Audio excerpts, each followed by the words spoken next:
Production by Liang Gu, Peanuts, author, Xu Dishan. Laugh. I came back from afar in the rain. Because I found something my wife loved, I had to bring it back to her.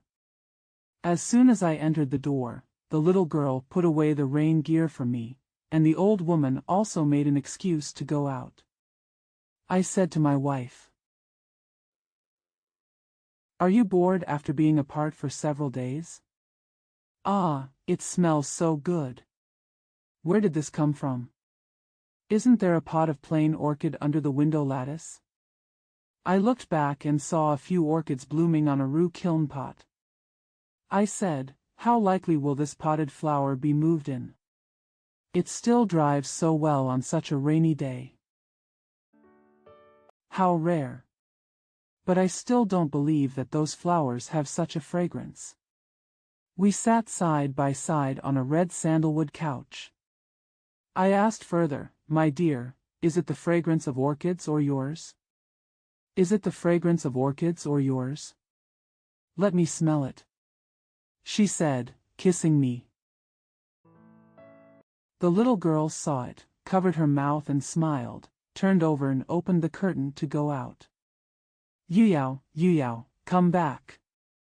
The little girl didn't dare not to come back, but she still pursed her lips and smiled. "Why are you laughing?" "I'm not laughing at anything." I explained it to them. You know why she is laughing, so why bother asking her? Just spare her. The wife said to the little girl, "Don't go outside and talk nonsense. Go and pick some Daphne for me in the garden." The little girl pursed her lips and went out. The fragrance. The wife said, "My dear, don't you like to smell fragrance? I once asked someone to go to Lukang to buy good agarwood thread. Now it has been sent." As she spoke, she took out the drawer of the dressing table, took a piece of agarwood string, lit it, and inserted it into the small Xian stove. I said, amidst the cigarette smoke, "We must have some quiet conversation. Tell me a life story. Otherwise, tell me about Buddhism." The wife said, "It's too wild to tell such a story. Not to mention the Buddha." "I won't say either. You can just talk about what you know. Anyway, we don't understand much. Just tell us what Buddhism is." "Buddhism? Every color, every sound, every fragrance, every taste, every touch, every creation, every thought is all Buddha Dharma. Love that only loves smelling fragrance is not Buddhism." "You are contradictory again. What is the reason for this? Don't you understand? Because once you fall in love, it becomes your hobby. The fragrance is no longer the original fragrance in your sense of smell. I hope the big rocks in Nanpuchuo Temple will feel a little cleaner after the rain. But the green moss is longer. The light clouds at the end of the world seem to give us a message of clear skies. The rainbow in the woods is divided into 7 colors by the sunlight. On the tree, the sound of male insects begging for females is so sad that one cannot bear to listen to it. My wife was sitting on the stone. When she saw me coming, she asked, "Where are you from?" "I've been waiting for you for a long time. I took the children to the beach to pick up shells." Arkyong picked up a broken shell. Although it was not complete, it looked like there were beads hidden inside. "When he comes, I will teach him to take it out and show it to you. It's so comfortable to sit under the shade of this tree. We come here every day. How great it is." The wife said, "How can you do it?" "Why not? You should be a shade, not a shade." "Do you want me to be such a shade? What kind of shade is this? I wish you to be a canopy of boundless treasures that can provide shade to all sentient beings in the world. May you be a wish-fulfilling pure pearl that can illuminate all sentient beings in the world. May you be the devil-subduing Vajra that can destroy all obstacles in the world. May you be a multi-treasure Ulambana basin that can contain all kinds of flavors and nourish all the hungry and thirsty people in the world. May you have 6 hands, 12 hands, hundreds of hands, tens of thousands of hands. Countless numbers of his wishful hands can accomplish all the good and good deeds in the world. I said, extremely good, extremely wonderful. But I would like to be seasoned refined salt, penetrate into other foods, dissolve my body, and return to the appearance I had in the sea, so that all sentient beings can taste the salty taste. No salt bodies are seen. The wife said, can all sentient beings be satisfied with just seasoning? I said, if the function of salt is only for seasoning, then it is not worthy of being called salt. The pain of love. Under the shade of green trees and moonlight, in the bright sun and wind, or when it rains and snows. Mr. Nyo must speak his true words. Ah, love's pain. There were few times during the 360 days when he did not say this. The dusk rain is coming, and the clouds with sad faces are flying away in a hurry. The unaware dragonflies are still flying in the garden. Mr. Nyo, who loved to recite mantras, sat sullenly in the room. From the west window, he saw his girlfriend Tian He playing with his little brother in the next courtyard. The sister bit the child's arm tightly, pinched his cheeks, shook his body, and slapped his calves. The child was so anxious that he cried. The elder sister hurriedly hugged him and said with a smile, good boy, good boy, good brother, don't cry. I love you, I love you. Don't cry. After a while, the child's crying stopped. But as soon as the younger brother smiles, it's time for the elder sister to bite him, smash him, shake him, and slap him. The rain in front of the eaves is like a bead curtain, blocking the objects in Mr. Nyo's eyes. But the impression just now lingered in his eyes. He closed the window and walked around the house alone. Finally, he nodded and laughed, ha, ha. This is also Rav's bias. He approached the desk, sat down, and picked up his pen as if he wanted to write something. After thinking for a long time, I wrote a 7-character poem. He read it a few times, then shook his head and said to himself, no, no. I can't compose poems, so I'd better just memorize them. After Mr. Nyo erased that poem. Just take out his diary and write. He had a lot to remember that day. He had filled in the blank spaces in his diary after lunch. He cut out a piece of paper and wrote. Dusk, heavy rain. Tian was playing with her brother in the west courtyard, which made me think. People like to see their loved ones miserable. They want to find ways to make their loved ones suffer. The more uncomfortable the loved one is, the more the lover likes it and loves it more. All loved men are among their women as little brothers are among Tian's lap. They are also played by their lovers. Women's love is the hardest to give and the easiest to take back. When she takes her love back, it may not be an impulse to play, but it will cause pain to others. Alas, you woman who loves to play with others, why would you bother to do this? Foolish man, you deserve all your troubles. Mr. Nyo has finished writing. After reading it again, he crossed out the next few sentences and said, it's too much, too much. He attached the piece of paper to the diary and was about to get up when the old woman took out the crying child. While saying, my sister is not good and loves to bully others. Don't cry, let's go find Mr. Nyo. Sister, hit me. This is what a child can say to Mr. Nyo. Mr. Nyo pretended to have a pitiful voice and a melancholy look, and replied, really? Does my sister beat you? Come, let me see how far I can hit you. When the child was comforted by him, he forgot the pain and became quiet. It's noisy now. The only sound left was the sound of the pelting rain outside. Why don't you come? When the peaches are in full bloom and the shade is about to bloom, who doesn't want to go out for a walk with his beloved? When the clouds are dense and the rain is pouring, who wouldn't want to wait in the purdah for her beloved to come and talk in detail? She sat sullenly on a couch, her chaotic mind like the raindrops outside the window, throwing here and there, weaving here and there, going back and forth indefinitely. Intentionally or unintentionally, he picked up a 9-link chain and untied it lazily. The girl came in and said, "Madam, the refreshments are ready." She was still untying it lazily in her hands, but she made a half-answer sound. Why hasn't he come yet? Except for the sound of rain outside the window and the slight sound of the silver ring in her hand, the room was extremely quiet.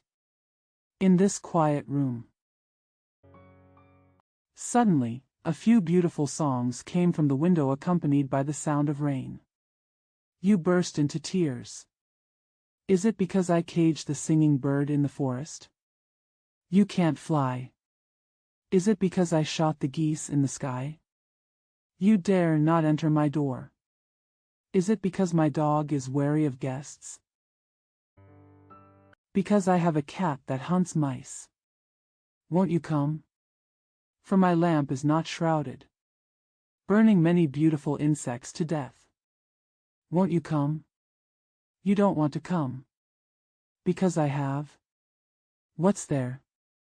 When she heard the last sentence, her chaotic heart asked this question. She then thought, because I made an appointment with you, so you refused to come, or was it because of the heavy rain that you couldn't come? Difficult problem to solve. I asked my companions to go to Daoyuji to enjoy lotuses, but they were unwilling to go, so I was left to walk alone. I walked near Qingjiatang and sat on a rock in front of the mountain to rest. While looking around, I heard a chirping sound from behind the hill, mixed with the sound of cicadas. Who is willing to deliberately find out other people's secrets in their free time? However, the secrets of the universe are all obtained accidentally. So at that point, I wasn't leaving there. He didn't cover his ears either, just letting the sounds float around in his ears. With a loud voice, I heard, "This is really a difficult problem to solve." Since it is said to be difficult to solve, it is natural to explain why it is so difficult. This is a reason that both insiders and outsiders like to hear. It goes without saying whether the previous words can penetrate into my ears, but this sentence alone makes me have to pay attention.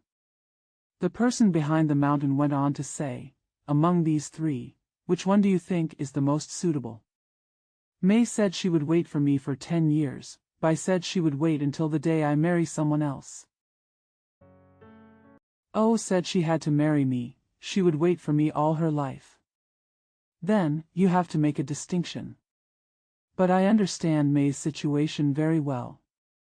I should forgive her for her difficulties. She was able to sacrifice 10 years of her life for me. Judging from her situation, no matter what, it is very respectable. Even if she had the status of Meiju district, she could still say that she would wait for me for the rest of her life. Then, if you don't want May or Chu, how about Bai? Bai? It's just her environment that makes her so optimistic. Even if she were in May's situation, she could only wait for me for 10 years. The conversation stopped here. I can only move my attention to the pond and watch the lotus swaying in the breeze. Ah, the pair of little mandarin ducks are resting there at the bottom of the leaf. I wonder if they have solved the problem just now. Less than a minute later, the voice from behind came again. So, how about all three? It's a joke, even irrational beasts don't do this. There was another long pause. Can't everyone live happily together in this life without going through those useless etiquette? Well, this is what I said later, and there is no need to mention it. Let us first resolve the current difficulties. I really don't want to deliberately let down one of the three. I think I can just pick one randomly by casting lots. Isn't this even more of a joke? How can there be such a novel thing in the world? Which of the three of them is willing to obey your orders? What to do? They laughed. How about we figure it out in private first? You have the right to regard it as white, I have the right to regard it as plum, and the rest belongs to the district. Their serious secret words turned into funny talk and laughter.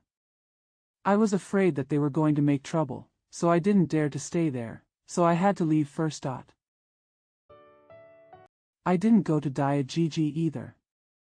Love is punishment. What time has it been? Why are you still immersed in writing on the case?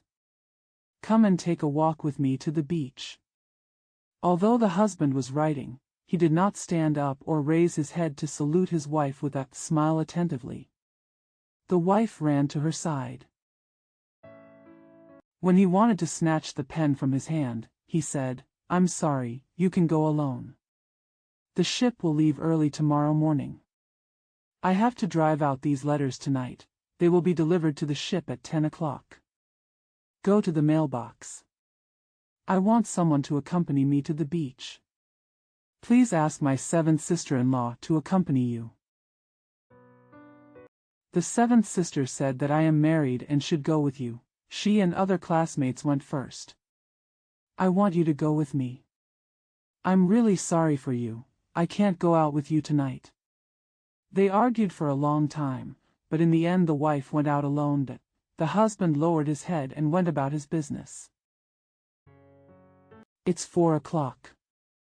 It was already 11 o'clock at that time. He didn't go in to see if the newlywed wife was back. Instead, he put on his coat and strode out. When he came back, he went to the study to check everything before entering the bedroom. My wife has gone to bed first.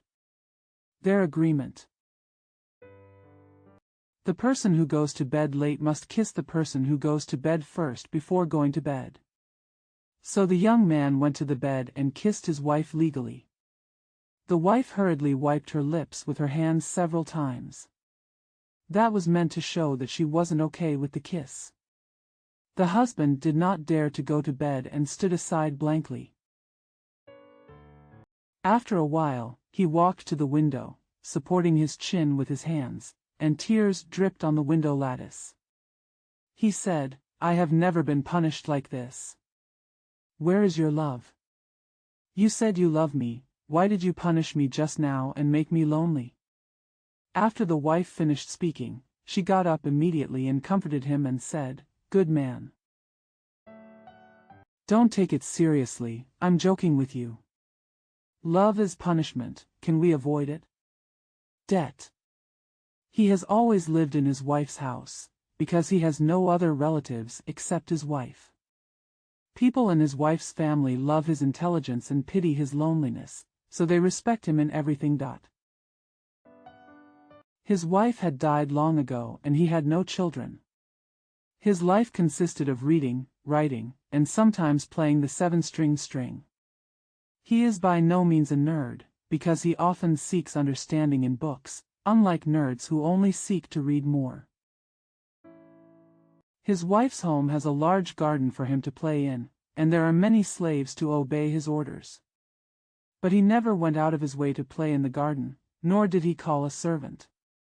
In a gloomy weather, people feel uncomfortable no matter where they are.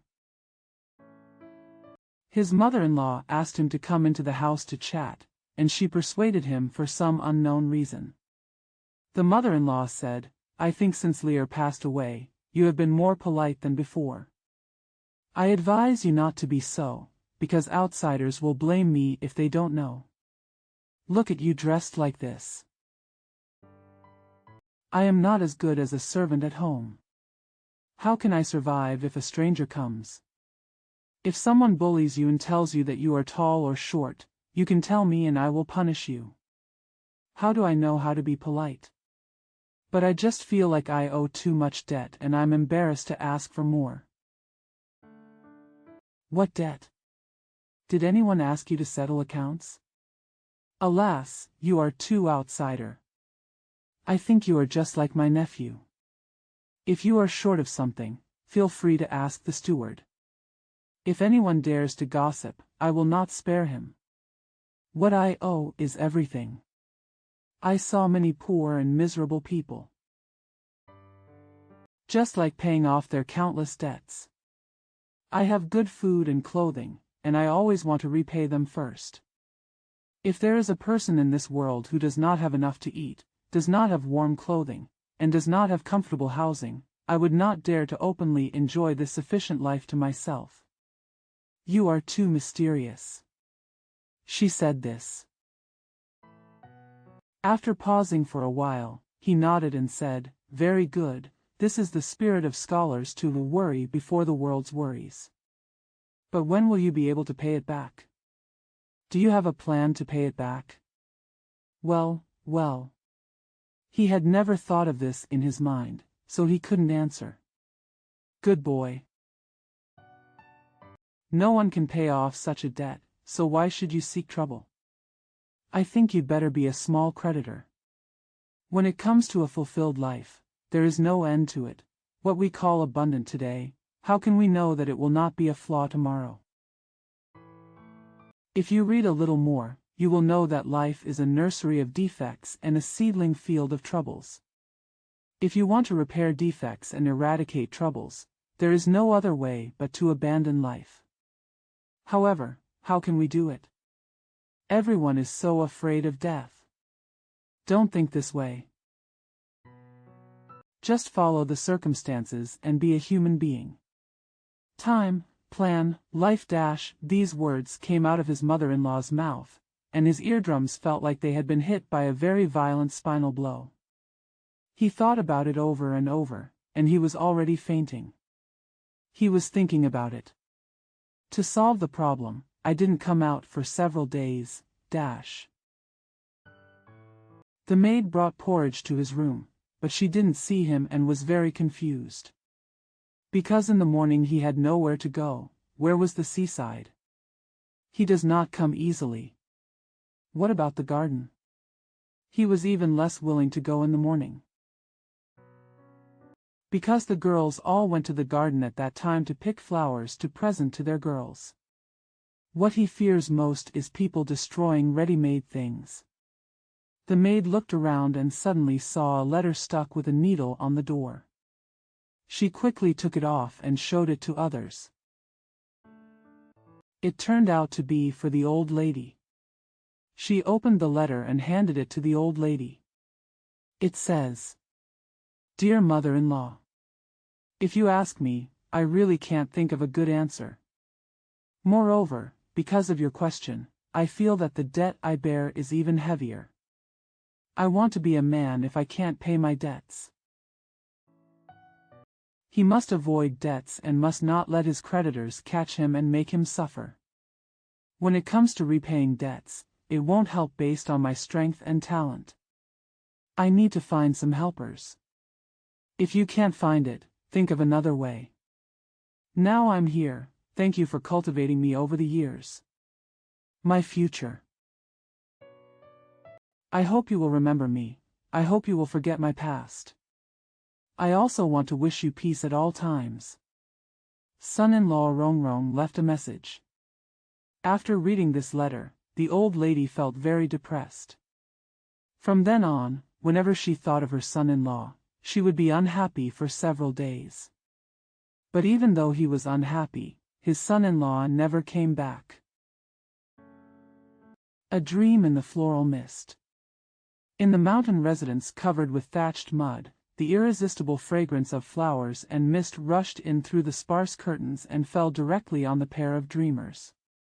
The wife shook her husband awake and said, "Get up quickly, our bedding is getting soaked. No wonder I always feel cold." It turns out that the sun is imprisoned in a prison of dense fog and cannot come out. The man in the dream had his own warmth in his heart. He didn't mind whether it was cold or not outside. He said without opening his eyes, "Oh, it smells so good. Maybe the jasmine dew on your table spilled?" Duck, where? Are you still dreaming? Just open your eyes and look at the scene outside the curtain. Sure enough, he rubbed his eyes, sat up hugging his quilt, and said to his wife, "No wonder I dreamed of a group of women playing in the drizzle. If you don't wake me up, I will continue to dream." The wife also sat up hugging her quilt and said, "I also have a dream." "Tell me quickly." "I dreamed that I lost you. I searched for you all over the mountains by myself, but couldn't find you. I crossed the back of the mountain. I saw a beautiful girl holding a basket of beads and scattering them on the flowers and leaves of the trees. I went up to her and asked her about your whereabouts. She smiled and asked me, 'Who is he and why are you looking for him?' Of course I replied, 'He is my husband, so you also remember him in your dream.'" He said this with a smile, and his eyes looked very funny.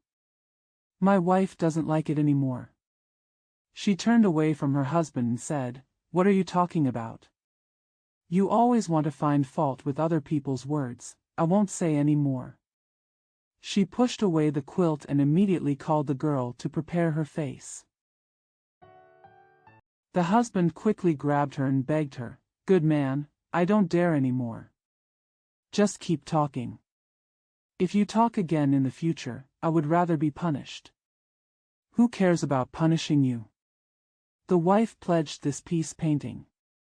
She continued, "The woman told me that you were hiding in the pomelo forest in front of the mountain. I seem to have forgotten you at that time. Oh, you know, I promised not to say anything else, otherwise, I will be punished. Have you found me?" I didn't move forward, I just stood aside and watched her throwing beads. It's strange to say. Those beads stuck to the flowers and leaves and turned into colorful dew. Even my body was covered with it. I couldn't help it, so I asked the girl. The girl said, "Things are still the same, there is no change, because your thoughts are different before and after, so you feel that they have changed. You think beads. Before I let go, because you thought my basket would never hold dew. When you think of dewdrops, after I let go, because you think those flowers and leaves cannot retain the beads. Let me tell you, what you recognize is not the thing, but the person and time who used the thing. What you love is not the physical constitution, but the emotion expressed by the physical constitution. How do you love the moon? Do you love the dark ball hanging in the air that has died of old age? How do you love snow? Do you love his harshness that can crush your bones?" As soon as she mentioned snow, I shuddered and woke up. The husband said, "After all, they didn't find me." The wife grabbed a handful of his hair and said with a smile, "Didn't I find it?" I said, "How was this dream?" "Everything you dream is good." The girl's words are also true. Isn't our happiest moment when we stare at each other after kissing? He smiled stupidly at his wife, who picked up the duvet, covered his head, and said, "Evil ghost. I won't let you stare at him a second time." I often receive things from men, but I never regard them as treasures. My friend Song is not like this. Because she has never received anything from a man. After the bell struck 4 times, the gathering at the mosque on the mountain was over. Men and women were like sheep out of the pen, vying to go down to the hillside in search of food. There was a male student following us over there. I forgot his real name. I only remember that people called him Zongji. He held a branch of tea in his hand and walked and smelled it. Tea is not a fragrant flower. He sniffed it, but it was just a boring gesture. Miss Song, this tea is for you. He shouted behind us. Miss Song turned around and saw him handing the flower with a smile on his face, so she quickly reached out to pick it up. She continued, "Thank you very much, thank you very much." Zongji just smiled and nodded, and then turned back home through the mountain path to the west. What does he mean by giving this to me? What do you think he means? That's what he means. I answered her like this. Not long after we walked, we separated and went to our respective homes. She kept playing with the tea branch from afternoon to evening. The flower seemed to have great magic power and would not let her go. When she was about to let go, she felt the flowers say to her, "Why take away from me? Didn't I hand it to you from Zongzi's hand and give it to you to take care of?" Zongji's eyes, nose, mouth, teeth, hands, feet, and movements are all dancing in the heart of the flower, and there is no flower branch that is not showing up in front of her eyes.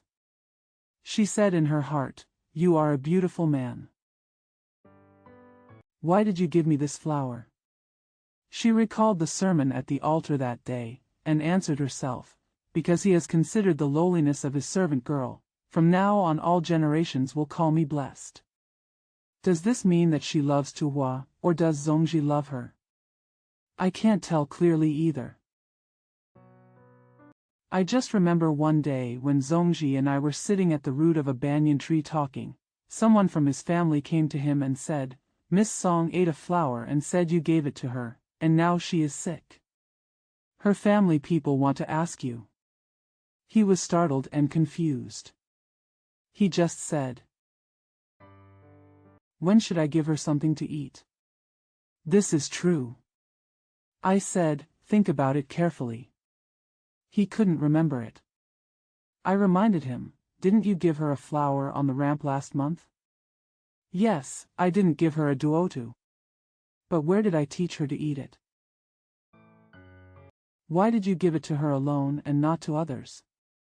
I asked him this. He said very directly, "I don't mean anything, but I just took it off and gave it to others. I usually give a lot of things to people, but nothing happens. How about a small tea flower? Can she be possessed?" He was still sitting there pondering, so I urged him, "Can you still sit here? Regardless of whether she misunderstood or you meant it, since you gave it to her, you have to go see her now." "What do I mean?" I said, "Just go and have a look." How can a clam decide to give birth to pearls? It's just that the sand from the outside accidentally penetrated into its shell, and it had to work hard to secrete some mucus to wrap up the small sand. Although you don't mean it, as soon as your flowers are in her hands. Do you want to ensure that she doesn't fall in love with you because of flowers? Do you dare to guarantee that she will not regard the flower as a symbol of the love you bestow, and then put it into her arms and surround it very tightly with the infinite emotions in her heart? Maybe she didn't mean to. But because the sand of your kindness accidentally fell into the shell of her love, she had to do this. No need to hesitate, just go and have a look. Zongji then stood up, wrinkled his calm face, and followed the visitor out of Lin Jing's depths. Nostalgia on Qibao Pond. Amitba said, "On the pool in the paradise of paradise, where are the mournful cries coming from? Kalingbinka, go down and see who is so rampant." Then Kalingbinka flapped his wings, flying to a treasure tree by the pool. Still resting there, he looked down. "Hey, Buddha. Have you forgotten that this is heaven? Don't you love Baolin Qingxing here? The flowers on the trees face each other. Yi are equivalent. Don't you hear that there are wonderful sounds here that fill your ears? Don't you see that there are so many majestic treasures here? To live in such a blessed land. Why give yourself up to sorrow? The young woman sitting on the lotus was still sobbing. She clapped her hands and replied, Master, this is your hometown. Of course you don't feel that there is such a miserable situation, that my hometown is in the human world. How can you teach me not to cry and think, when it comes? My whole body went cold. But my husband. He also hugged me with his warm hands. Use his melting tears to drop on my forehead. When I'm about to come, my whole body is straight, but my husband is still bending my limbs back and forth. When I'm about to come, the color of my whole body has become as gray as death. But my husband still presses my cheeks with his fingers. Let's see if the pink color from before can come back. Now I sit here all day long, I hear his cry from time to time. Alas, the tears on my forehead, the heater on my arm, the color on my face, all the joints in my body. All because of my husband's voice. Burn and melt. I expect to be here to have fun. Now I'm haggard. Yeah, I want to go back, I want to go back. I want to go back to stop his crying. I wish I could go back now to stop his crying. Kalingpinka said. Just be quiet for a moment. I play the Tianxing for you. Level the blocks of depression in your heart. And turn the cry of sorrow in your ears into a sound of joy. Just be quiet for a moment. I will play the Tianxing for you. Your voice cannot become a fountain of love. The flames that cannot extinguish all traces of love on my body. Nor can it become a bottomless abyss. Make him put all his emotions into it. No more thinking about people. I still have to go back and meet him. To relieve his attachment. Oh, you are so affectionate. Who else can persuade you? To block you? When you go back, you must remember that this is the cause of reincarnation. Amitabha said. Well done, Jiaoling. You can tell her this great reason. Even if the world is shattered into dust. There are countless sentient beings living in this tiny dust. Therefore, the world will never end, and sentient beings will never end. Life is endless, reincarnation is endless. Reincarnation is endless, salvation is endless. If the salvation is endless, the paradise can appear endlessly. Finished. The lotus petals gradually wrapped up the young woman, and then formed a lotus hanging down. When the breeze blew, it became too weak to hold on and fell into the pool. Kalingpinka seemed not to remember this, and went off to sing to other sentient beings in the forest where the flowers and leaves were facing each other. Yinling's mission. Mr. Huang invited me to go to the damp place at the foot of Lion Mountain to look for flytraps. It was just after the rainy season at that time, and the green mountains in the distance were still covered in haze. There were only a few mountain flowers in front of us, calmly watching the fish swimming backward in the stream chattering with their remaining petals. We walked along the stream. While I was searching, I saw a large white flower flowing down the river from upstream. I said, at this time, where are the huge white lotus flowers flowing? My friend said, you short-sighted ghost. Can you tell it's a white lotus? I think it is. It was too late, but it was too late, and the white stuff had flowed in front of us. Mr. Huang hurriedly blocked the water surface with the collection net, at that time. Only then did I realize it was a pigeon. He took out the dead bird from the net and said in surprise, who was so careless that he killed someone else's messenger pigeon. While he was talking, he took out a long small letter from under the pigeon's wing. The letter has been soaked with water. We slowly unfold it. Draped on a stone. How about we first see where this comes from and where it's going, and then send it to him? I said while looking at it. But there's not only no address, but no identification. Mr. Huang said. Let's take a look at what's written there first, without talking about personal ethics. I smiled and said, yes, a letter without a name is public, so we can also read it. So we recited together. You teach Kuan to bring Yinling and Shui Yi, and tell me if they go back empty. It means I am still safe. I'm afraid he knew and sent these two babies to Xiaomei, who knew that when she opened the cage to put the feed in the day before yesterday, she accidentally let Shui Yi go. Hey, my dear, you must be very relieved to see that Sui didn't bring a letter back. Thought I was still safe. I also hope that you will always think of me in the same spirit as last year. But what I have to tell you now is that I will be picked up in a few days. I have to ask you to come and argue with him quickly. Once you come, everything will be easier. Because what he is afraid of is you trying to reason with him. Hey, my love, after you see the letter, you must come, otherwise, you will miss me. From now on, you can only read my name in the piles of deserted graves. This is not because I don't wait for you, time doesn't let me wait for you. I hope Yinling returns safely with his mission.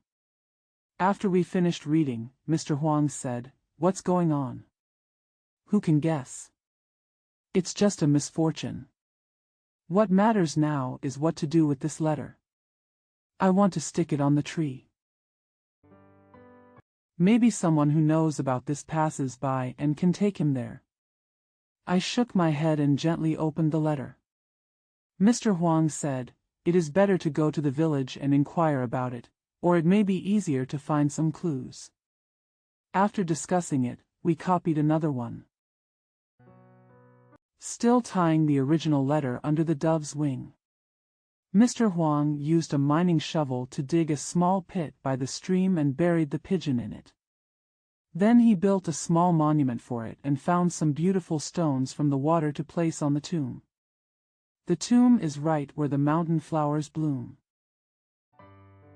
As soon as I turned over, I shook some petals off and they fell on the messenger's tomb. The prison of beauty. Yinxiu was doing her morning makeup by the mirror. When she saw her husband coming back from afar, she put her head together and asked, have you brought back everything I need? Sorry. Although you are an architect or plasterer, you can build a beautiful prison for yourself, but I am not a transporter and cannot move materials for you. Either your reading becomes more confusing, or it becomes more advanced. Why can't I understand you at all? The husband smiled and said, don't you understand? I know that you love beauty when you talk about it, and you ask me to bring you decorations in many ways. I think those things are all surrounding your body, and together they become a building. A prison for you? She was silent for a long time. He didn't say anything either. Her husband continued, wife, I think you still don't understand what I mean. I think all beautiful things can only be scattered everywhere, and we can only love them where they come from, if we put them together, put in one place or on one's body.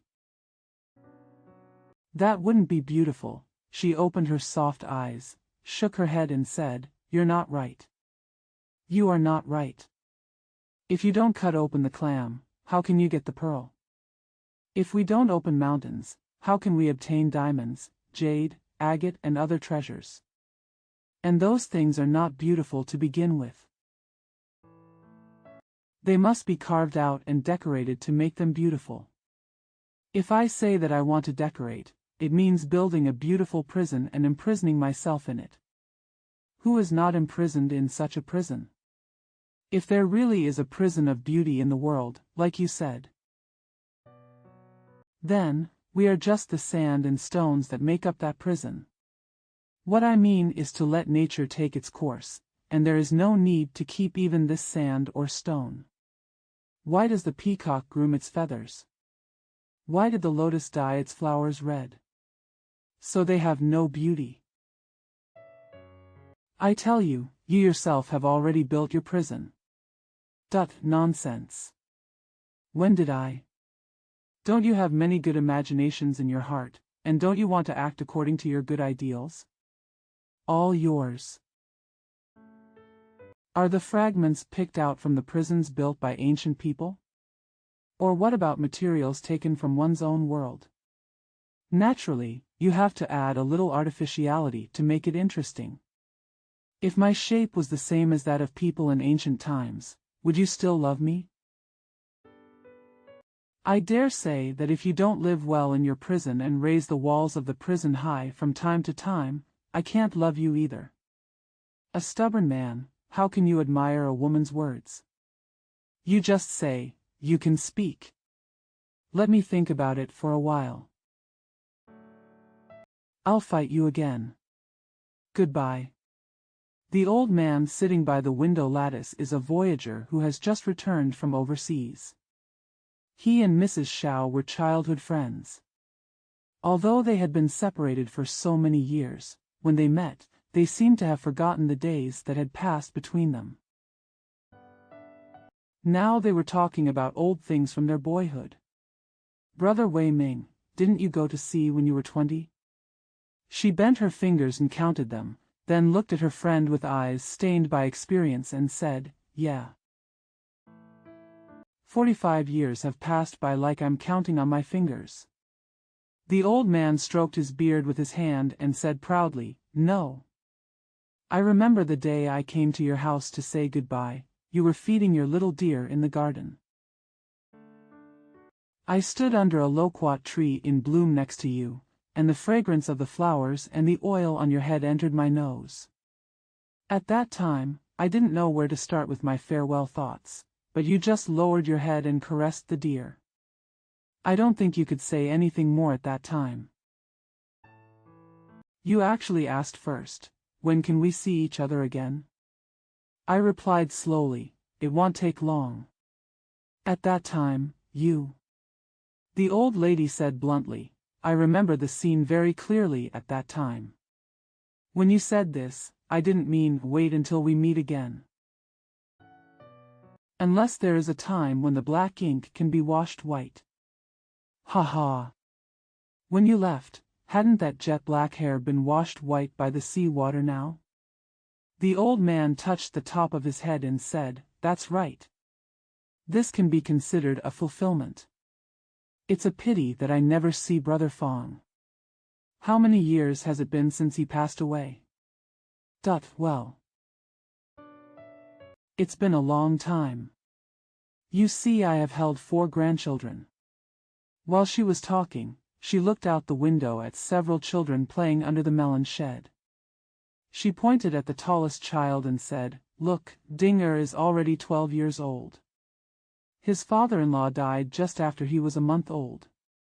While they were talking, the girl brought a plate of oyster pancakes. The old lady raised her hands and shouted, "Brother Wei Ming," and said, "I must know that your hobby has not changed, so I made this specially for you. You remember when we were young, your mother made such a cake for us one day. You take a piece." After I finished eating, I felt that there were not enough oysters in the cake and there were not as many toppings as mine, so I made a fuss and tried to snatch my cake away. At that time, your mother said something that I always remember, which is, "Good boy, forget it. The ingredients are all mixed together." When doing it, who has time to distribute the portions carefully? Naturally, some are more and some are less. As long as the cake smells good, that's enough. What you eat may have been cooked for you, but once you have eaten it, you can no longer ask for it. Brother Wei Ming. What you said at the end moved me so much. Let's compare it to our situation. although the situations are arranged one by one in front of us, giving us the opportunity to choose. Some are good and some are bad, but once we have chosen, we cannot choose again. The old man picked up the cake and ate it. Slowly said, "That's right. You see, I have lived on the sea all my life. My life is extremely simple and not as complicated as yours. However, I am still as full as I was when I ate that cake. I guess I always get the better of it. Although my pie of circumstances has a few more ingredients. Maybe it tastes better, but I'm just as full as you are. How happy it is to talk about old things." Looking at this scene, they seemed to be retracing the deeds of their youth one by one. But the children outside didn't know what was causing the fuss.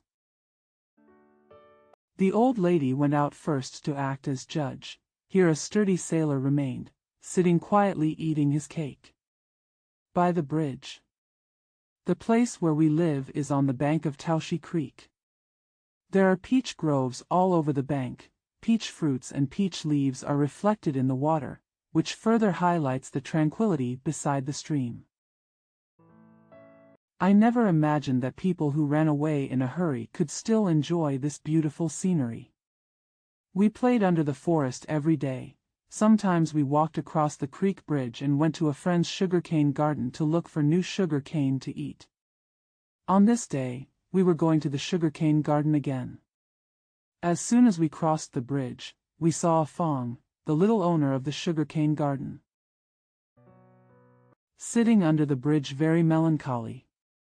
"Brother Afong, get up and lead us to your garden."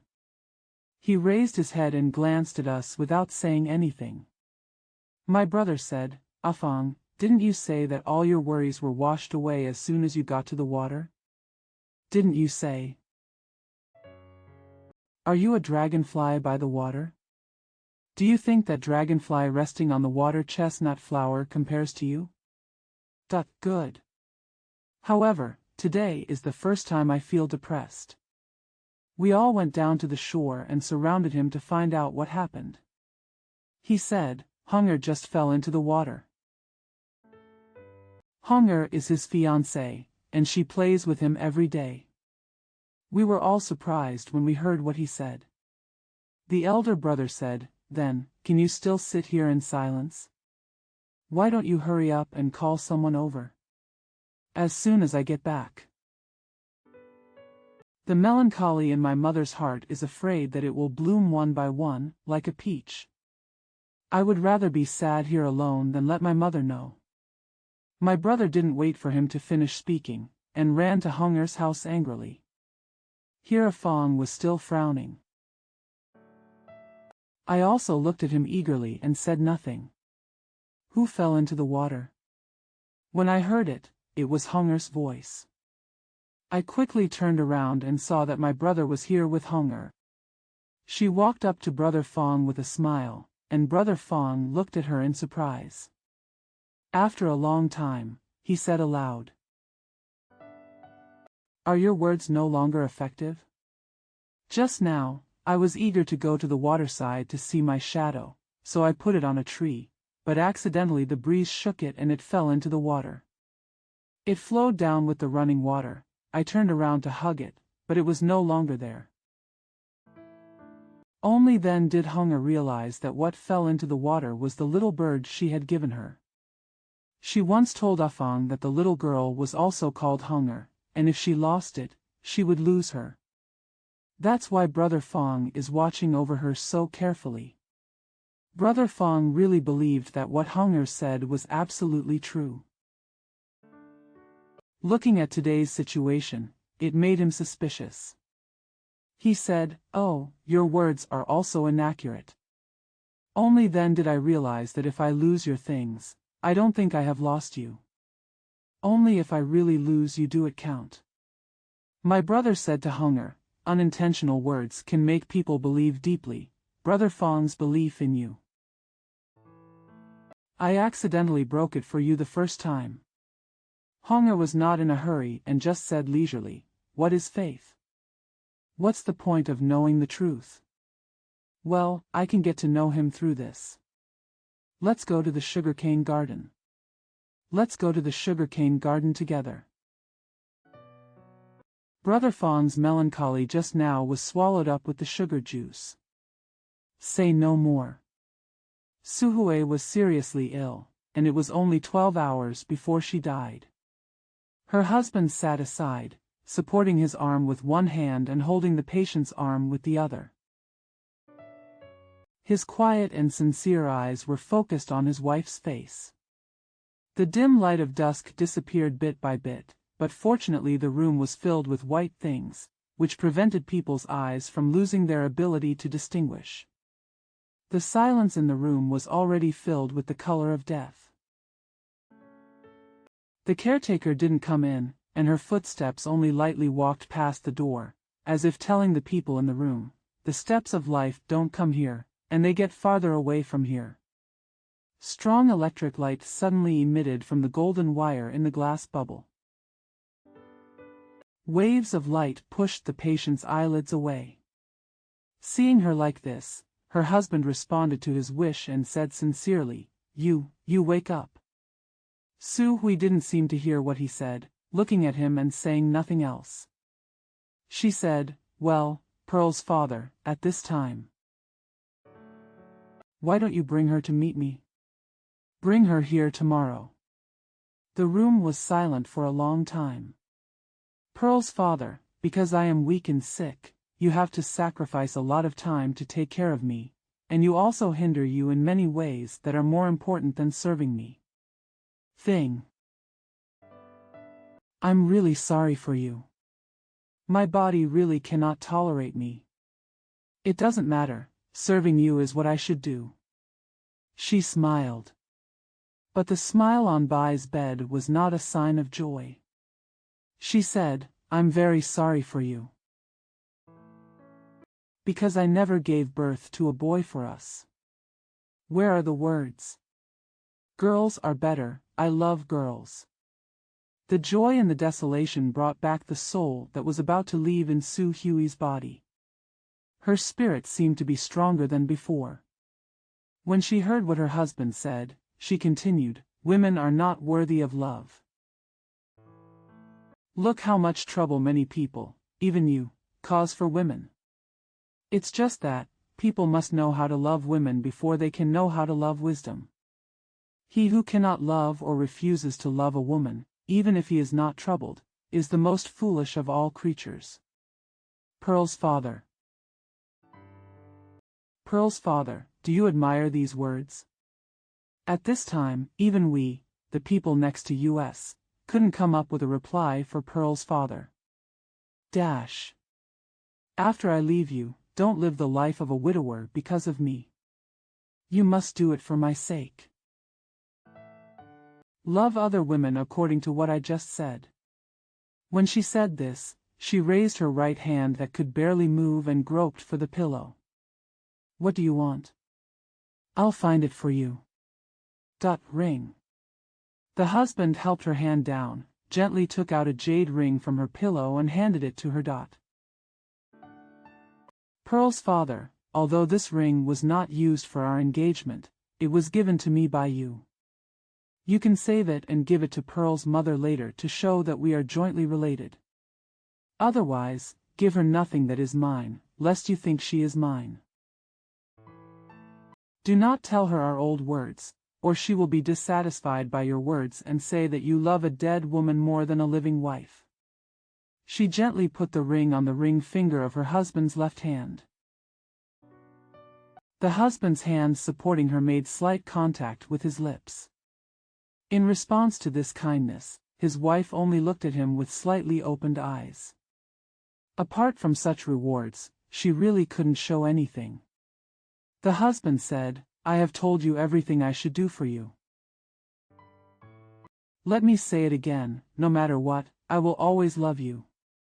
Hey, in a few minutes, you will throw my body in the wilderness. Although I don't always live in my body, once people leave, how long will it take? Where can we exchange news about our love? If we are going to live in heaven, I think I will never see you again, because our heaven is different. The place where you want to live will not be where I am going now. Besides, I don't deserve to live in heaven. Although I do not believe in your God, I believe in the truth that you believe in. Even if the truth has power, it will not bind us together forever for our little sake. Take it seriously, don't love me after parting. The husband could not say anything, so the silence of death could only occupy the room. Downstairs, the self-ringing bell rang 7 times in a trance. In order to respect the rules of the hospital, he stood up, held Su Hui's hand and said, "My life, goodbye, it's 7 o'clock. Don't leave, I'm still talking to you. I'll come earlier tomorrow. If you're tired, take a rest. You never listen to me." She closed her eyes, showing a very unwilling look. The husband had no choice but to stop for a while, but she was really tired, so she just lay there and had nothing to say. The husband quietly went out. Once he arrived, floor entrance. The steps retreated again, refusing to go down. He crept back again and quietly walked to Suhui's bedside. He saw that she was obviously sleepy, with dry tears hanging between her eyelids. Undeliverable mail. To recite young. The reason why it cannot be delivered, the address is unknown. Return the letter to the sender and write it down before delivering it. Songyu, I haven't seen you for a long time. I've been suffering from insomnia recently. As for the dream soul, it is often trapped in the body and cannot fly to you, so it is very anxious. But there is no room for being anxious about things in this world. The more anxious you are, the less likely you are to get there. I have no choice but to let things take their own course. You never come to my place, maybe you blame me for hiding that day and not coming out to help you. Ah, Chanyu, if you blame me for that, it would be a great injustice. At that time, my whole body was thrown into the sea of troubles. I had no time to save myself, so how could I care about you? Today I received a letter from Dinghui saying that you have been released. I am really happy. Ah, Chanyu, you need to be careful in your dealings with men from now on. You women often say, men are bad in many ways. This is indeed true. But I think that a man's badness is not something he is born with. I learned it from women.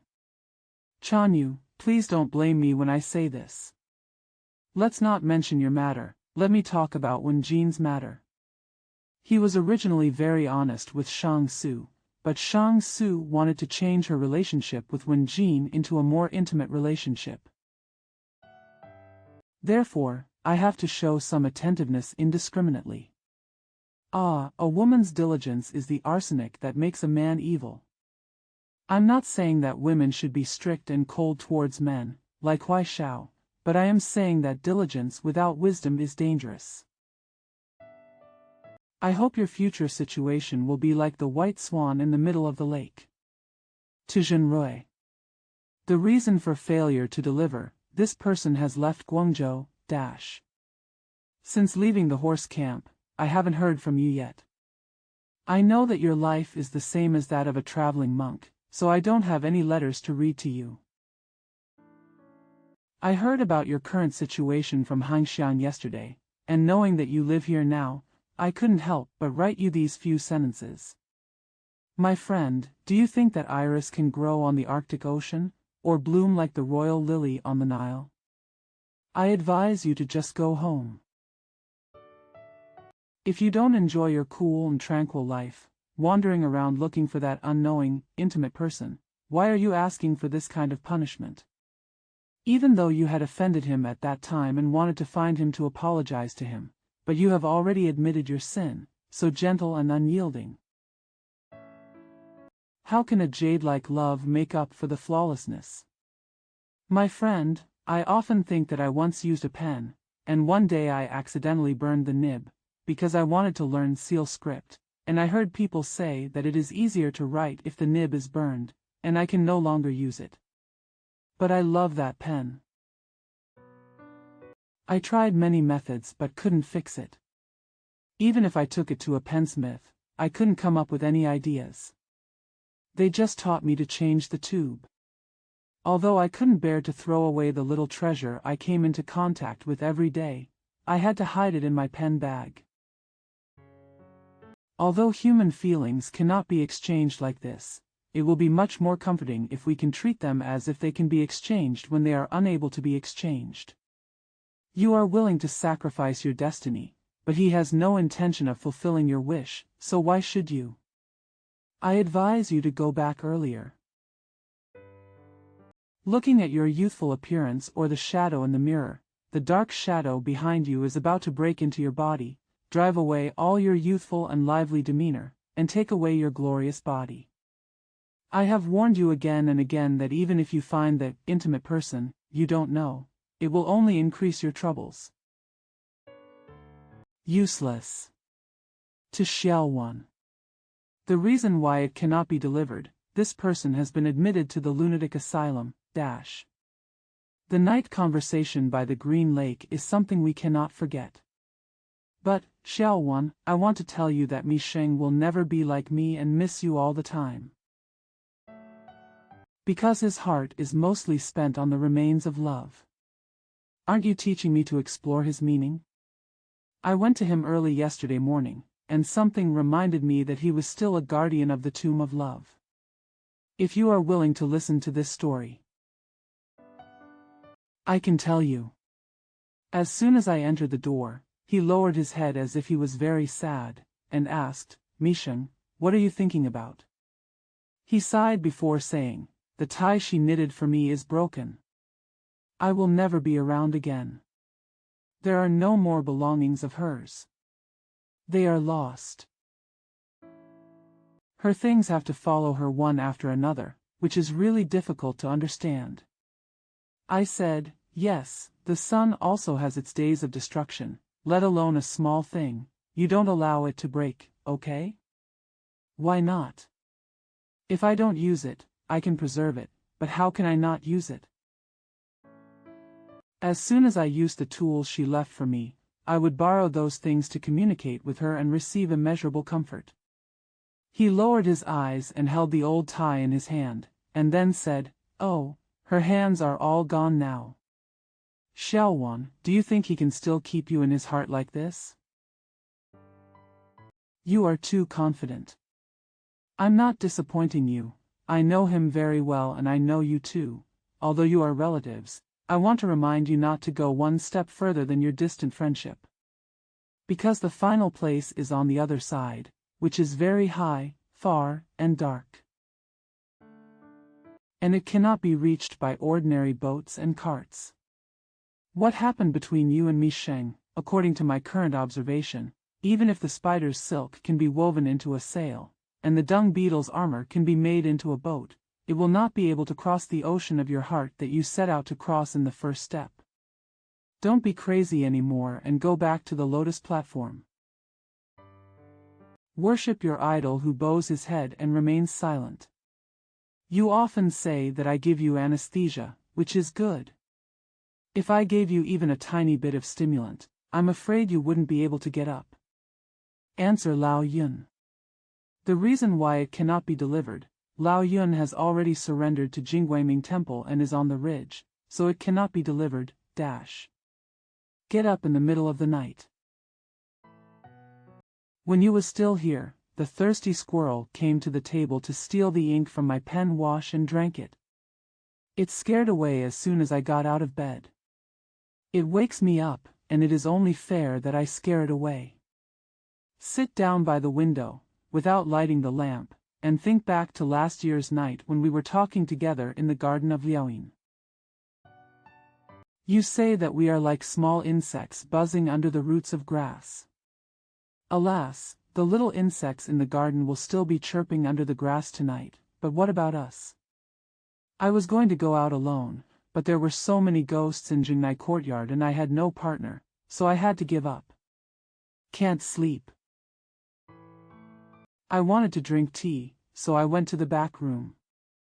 I saw that my little girl was locked up tightly and it was difficult to free her, so I had to give up the idea of drinking tea. I went back to the window and sat down, touching the window lattice. I accidentally touched your letter from last month, so I read it again by the moonlight. Fortunately, your handwriting is thicker than mine, so it's easy to read. At this time, I have no choice but to write you this reply. Lao Yun, I'm right about what Ian said. How can the barren mountains in the world be overlapped and enclosed to form a big prison? Wild animals serve as guards, ancient trees serve as fences, and smoke and clouds serve as shackles. Taro as a chain, idle to ban you, a wandering and melancholy poetic prisoner? I don't want you to turn yourself in. It's okay to go, but I'm just afraid that once you go there, it will become a poetry realm instead of a poetry prison. You ask me why I call you a poet, but I don't know why. I think that although your poems are very good, what you have in your heart and what you write in your hands can never fit together. It would be better to throw away the pen and go to the prison of poetry that only your heart can comprehend. The world is full of poetry, so it is easy for poets to do it. No matter what the poet encounters. He always refuses to sing and has to write some sad poems, which is really difficult to understand. For example, if you were here late at night, you would tease all the animals in the courtyard. You would not be willing to make them cry unless they did so. This is your fault. So I want to call you a poet. I really hope you can become a poet. Holding a flashlight with one hand and writing with the other, it is easy to get tired and stop writing. I didn't get up tonight to write a reply to you, but unknowingly, I missed half an hour and couldn't have a silent conversation with my moon. This is your fault again. The sound of insects in the yard was as loud as a ghost's cry, and it made my hair grow thin. It's better to bury your head under the pillow and let that mouse have a drink. To Yan Guang. The reason why it cannot be delivered, Yan Guang returned to the south to get married, and ordered all letters from men and women to be returned, dash. You are always a stranger in my heart. There is no longer any subtle and deep understanding between each other. No wonder. Although the white peacock and the white bear are equally innocent, they have different temperaments, so they live in different places. I can see it. You are a white bear. It is only suitable to wander among the majestic rock ravines with ancient ice. Of course, you cannot fly with me, a white peacock, in the forest with tassels of vines and blossoming trees. It's a pity that all the thoughts I had for you in the past have been completely eliminated today, and there is no trace left. I hate that I am not a creator. How come you can't even make love in this moment of constant speed? I was so hot that I lay on the hospital bed with only ice for company. Your feelings are like ice. The hotter I get, the meltier you become. As a result, I only end up with a head of cold water. It's what's in your hand. It also melted away. The first pain in the world is that ruthless people will pretend to be sentimental, while sentimental people will keep silent and show nothing. Qifang said that I am a universal lover, and Laoxing said that I am a universal lover, but I myself thought that I was a trapped lover. I tell you the truth. I really don't dare to do it myself, and I can't do anything about love. Because I am trapped in love, I am trapped in this sweet and bitter world all day long, unable to save myself. The destruction of love is something that no savior can save. The confusion of love is something that all masters of heaven and humans cannot teach and enlighten. The perversity of love cannot be subdued by any husband-controlling method. I always hope that you will come and see me when I am sick. I don't want you to be invisible and not even send me a letter. The emotions like gossamers can only be hung on the west fence of the western garden because of the wind of memory, and the sunset appears everywhere. There stood the place I loved as a child. I still love Yeong now. She was the first female companion in my life. After 24 years of separation, I have grown up, but the image in my mind still has 2 braids hanging down on my green shirt. After all, it's better to say goodbye. People who are separated will never grow old. It will be fine if you don't come. Because I prefer to look for you in old dreams. You said those words to me last year, and during these 400 days, I have not forgotten to give you an answer. You say love is yours, you can give it if you want it, and take it if you want it. He also said that I have to pay a price to gain your love. You can't take off your woman's pride.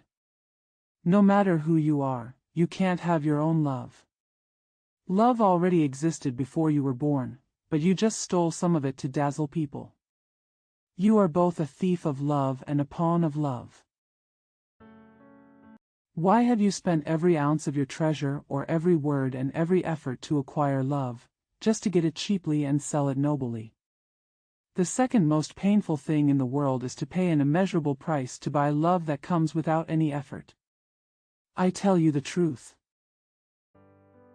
Love comes at a price, I can't afford it. Jiao took the pen and paper to the bedside and forced me to write a letter to you. He had no choice but to write this sentence. My heart tells me that words expressed from an honest heart will never offend anyone. So I don't think what I said above will offend you. To third Aunt Jingran. The reason why it cannot be delivered is that we do not have the title of third aunt in this house. It's not that I didn't know you were married when I came to see you. Why don't you dare to come out and talk to me about old stories? I must know your heaven. Can I see you later? 3,000 miles of sea and mountains, 12 years of isolation, here, every year, every month, every hour, every thought, I look forward to seeing you again. As soon as I stepped into your door, my heart was on a swing, almost breaking the main pulse in my heart. Who would have thought that after sitting there for a long time, you still wouldn't come out? After finally seeing you come out, I said something polite and sat behind me again. At that time many people wanted to talk to me. How could I have the nerve to turn back to you? His wine is a woman's cup of soup. Once she drinks it, she forgets all the past events about her children.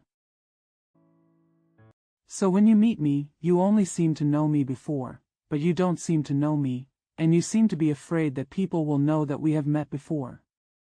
You have 2 minds, and you put aside all the good words from the old days.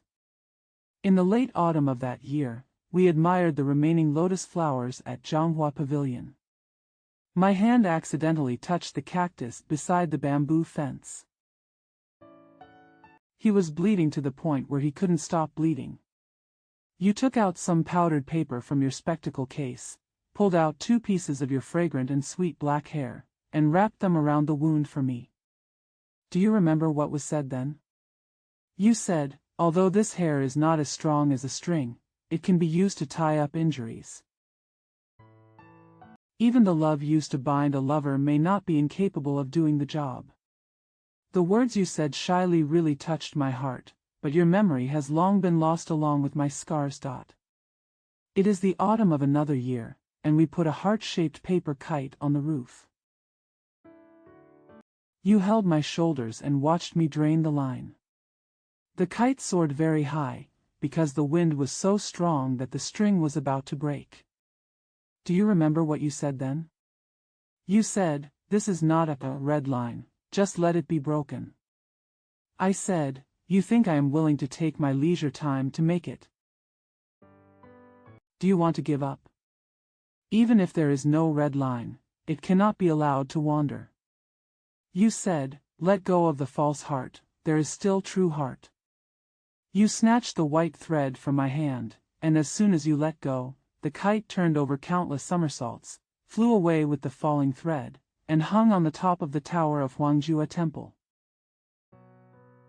The broken heart fiber may still exist on the tower, but your memory has long been as untraceable as the wind at that time. Once, when we were listening to partridges on the Luhua Bridge, your white socks were stained by the juice of the datura flowers beside the road. I want you to take it off. Let me wash it for you. Do you remember what you said at that time? You said, "Aren't you afraid of being laughed at? How can a man wash a woman's socks? Have you forgotten that I just wrote my name on your palm with a gardenia stalk? As soon as I got into the water. But if you don't wash my name off your palms, how can you bear it? Alas, now your memory has been wiped out together with the name written on my palm. Really? Hunan wine is a woman's soup. Once you drink it, you will forget all the past events about your children. But all the past events in my heart are like the threads of a broken machine. The threads are all connected and cannot be cut off for a while. I know you are very happy now because you have many children under your knees. When I think of you, I feel the same fondness for you as I do for my children." To Shuangjuan and his wife. The reason why it cannot be delivered, Shuangjuan escaped and disappeared. Your question is really a question of the times. I am not a prophet, and I cannot decide to tell the secret. But I can introduce to you what a few friends have said, and you will definitely read it with pleasure. A friend of mine said, "Only when there is misunderstanding between both parties can there be love." He meant that mutual misunderstanding is the basis of love. If there is understanding on one side and misunderstanding on the other, love will not be able to hang on. If both sides understand each other, a better friendship can only happen. Love happens because I don't know what you are about and you don't know what I am about. If both parties know each other thoroughly, then it is the time for love to die of old age. Another friend said, "Love is helping each other, don't care about yourself in everything, only care about others." This sentence, in my opinion, is a bit broad. I think you know that's not always the case. Another friend said, to be able to forget one's own personality and seek the higher common personality between two parties is love. He believed that love has no self and only has I. You cannot love because of your attachment, so you have to throw away your personality. However, personality cannot be abandoned during the period of human life. For this reason, you cannot stop looking for something more noble than your own personality. He said what he is looking for is a common personality. Because the two parties found another common personality and met at a certain point, they united and became love. In addition, there are many old and very new arguments that I will not go into. In short, love is very mysterious, and it is the same for one person. Every time a recent writer has to boast, "I don't write love novels or love poems." When introducing a writer, you should also say, "He doesn't write about love literature and art." I think this is why we don't understand the reason for the ontology of love. Love is life. If a writer cannot describe, or dare not describe, he is not qualified to write other literature and art. I am confident that I am a lover. Although I cannot know the mystery of love, I am willing to write more about my love life. I am determined to spend my entire life writing about my love life if I can. If you can write 10 articles, write 10 articles. If you can write hundreds, thousands, billions, or 10,000 articles, write hundreds, thousands, billions, or 10,000 articles. This volunteer is made to comfort people who generally misunderstand and do not understand each other. Can you stop calling me an advertiser for Love Prison? This letter is written to reply to Mr. Shuang. Yixiong can also think the same thing. Repeat Young. Reason for failure to deliver, there is no such person, dash. Did God create the universe, the world, man, and love, or did love create man, the world, the universe, and God?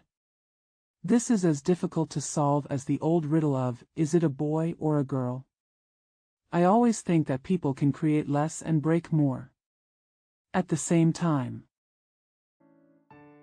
On the one hand, it is creation, on the other hand, it is destruction.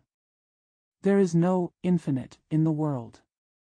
You break raw materials to make your hostess, break shells to make your pearls, break wood to make beams, break stones to make walls, break silkworms, cotton, linen, wheat, cows, sheep, fish, and turtles to make your life. Daily food, and even breaking hardware to make currency. Guns and bullets are used to destroy lives of the same and different species. This is all achieved through destruction. To live, you have to break. Even your current family happiness can be obtained from breaking things. How can the spouse you created by breaking the love between parents and children be broken? What is broken is not broken. But modern people have yet to find a good way to do less destruction and more construction. You asked me if my friendship with her has been broken. I want to answer you honestly. It is true that our friendship has been shattered into dust and can never be restored, but in the clear night. The ghost of old friendship once sneaked into the warehouse of my memory and quietly took away my axe to defeat love, resentment. I took off the quilt and got up. When I wanted to chase it, it had already flown away on the hair wheel in my eyes.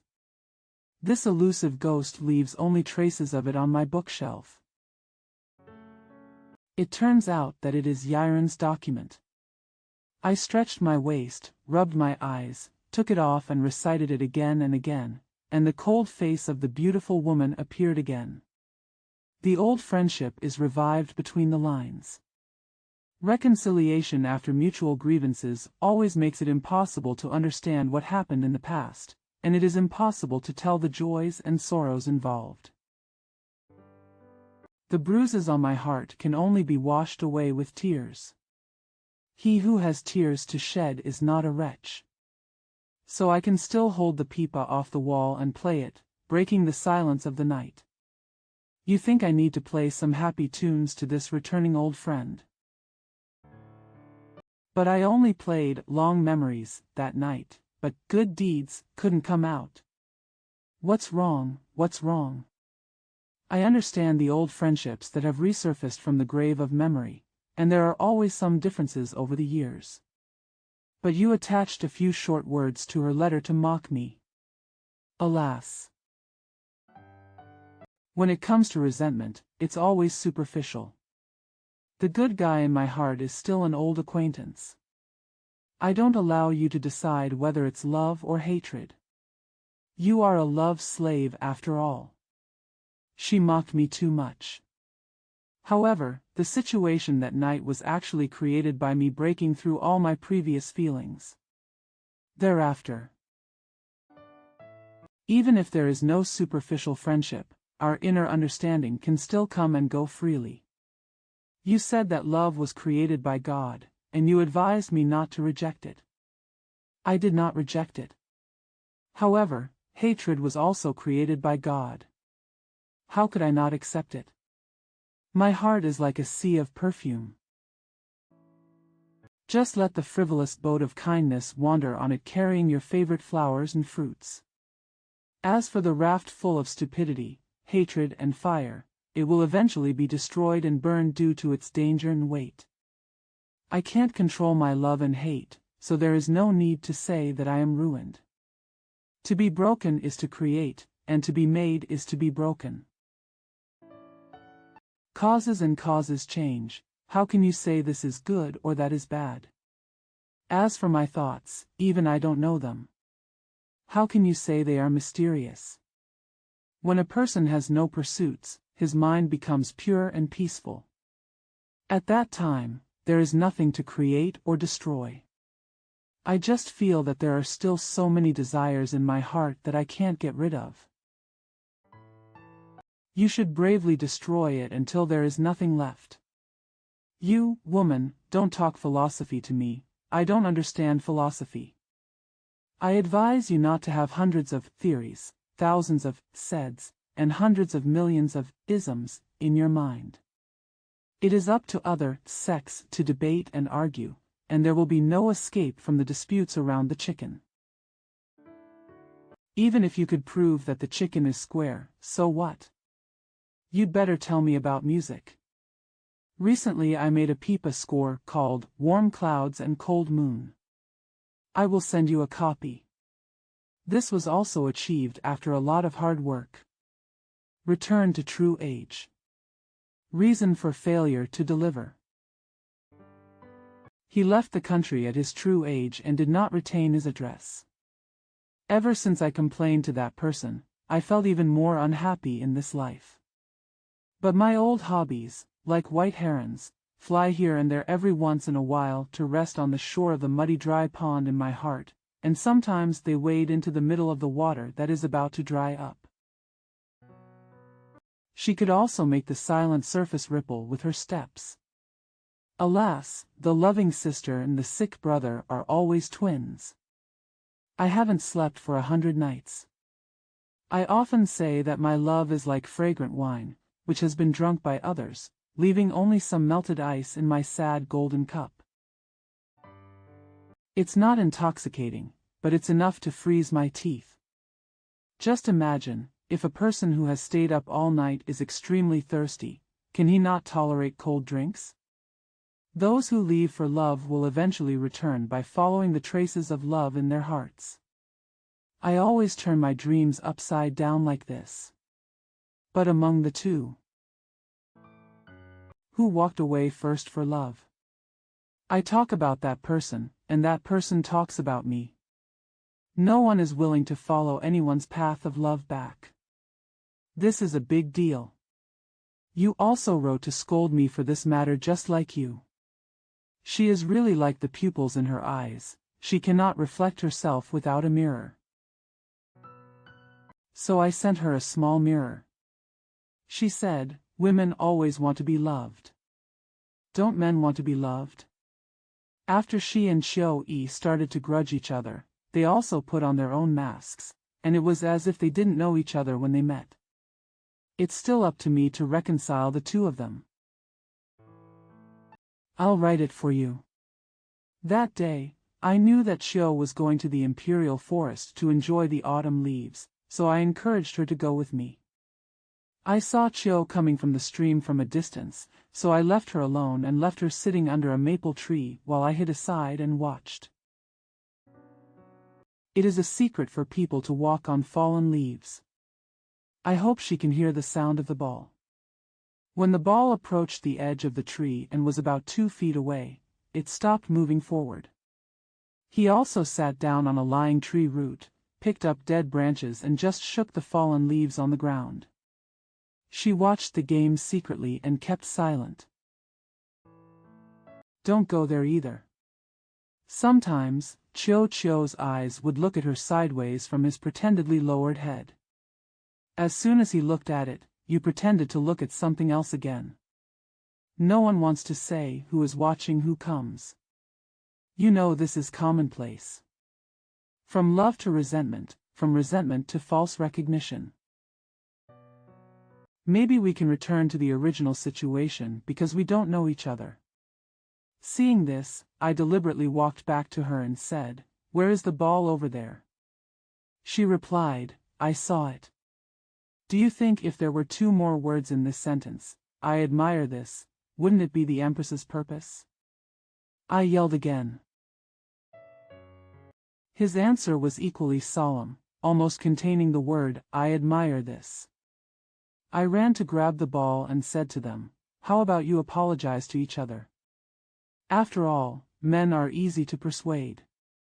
Xiu came to her and said, "I don't know how to offend you. He chased me to apologize to you." "I'll just apologize to you." She looked at the ball, and the joy in her heart burst out of her cheeks.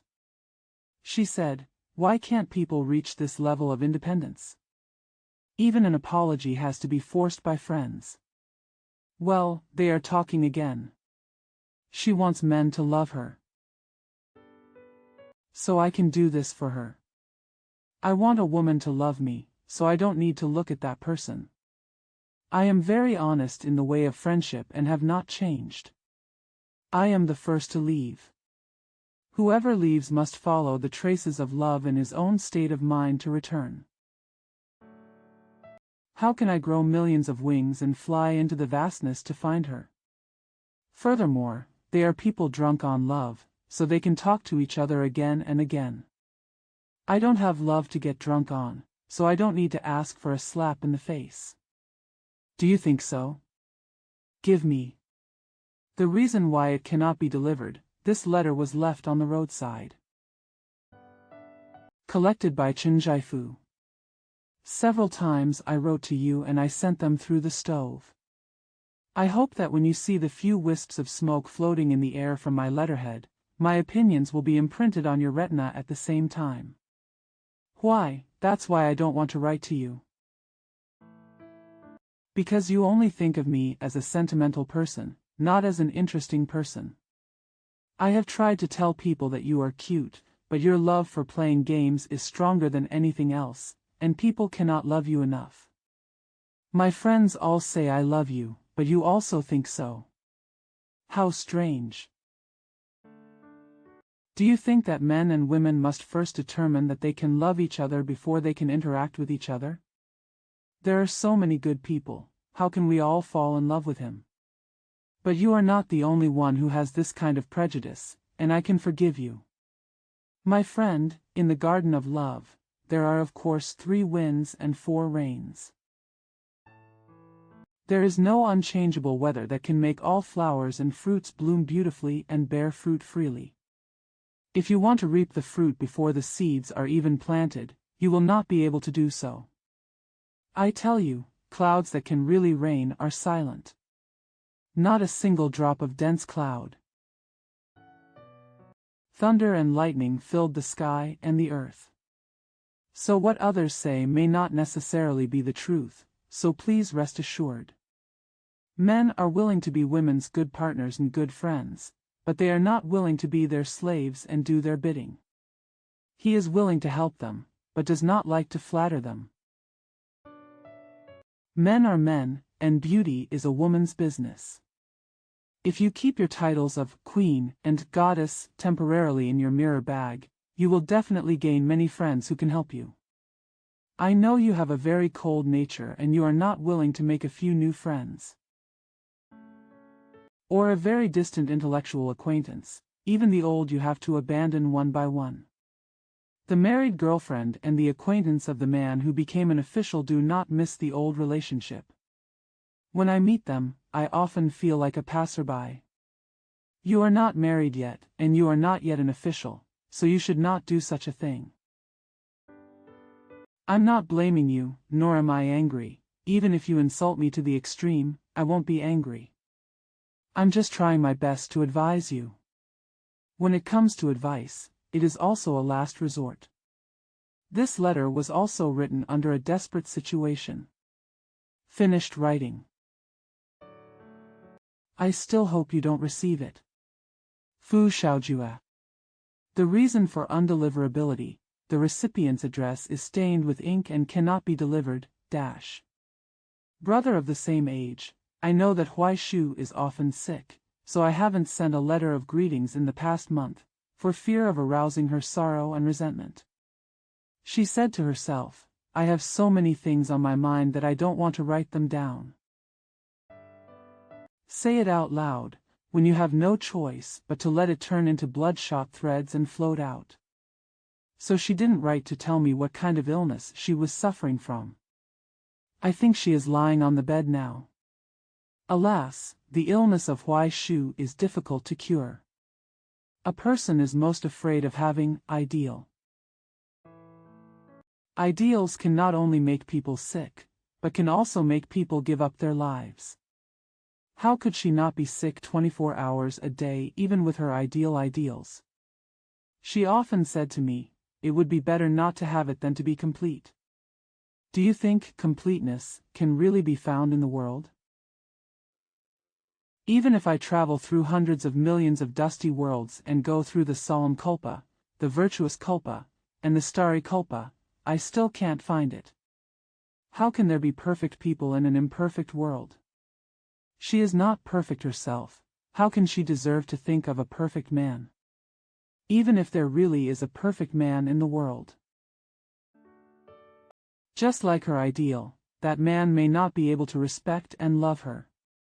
That's it. This is another thing like a thirsty deer chasing the sun.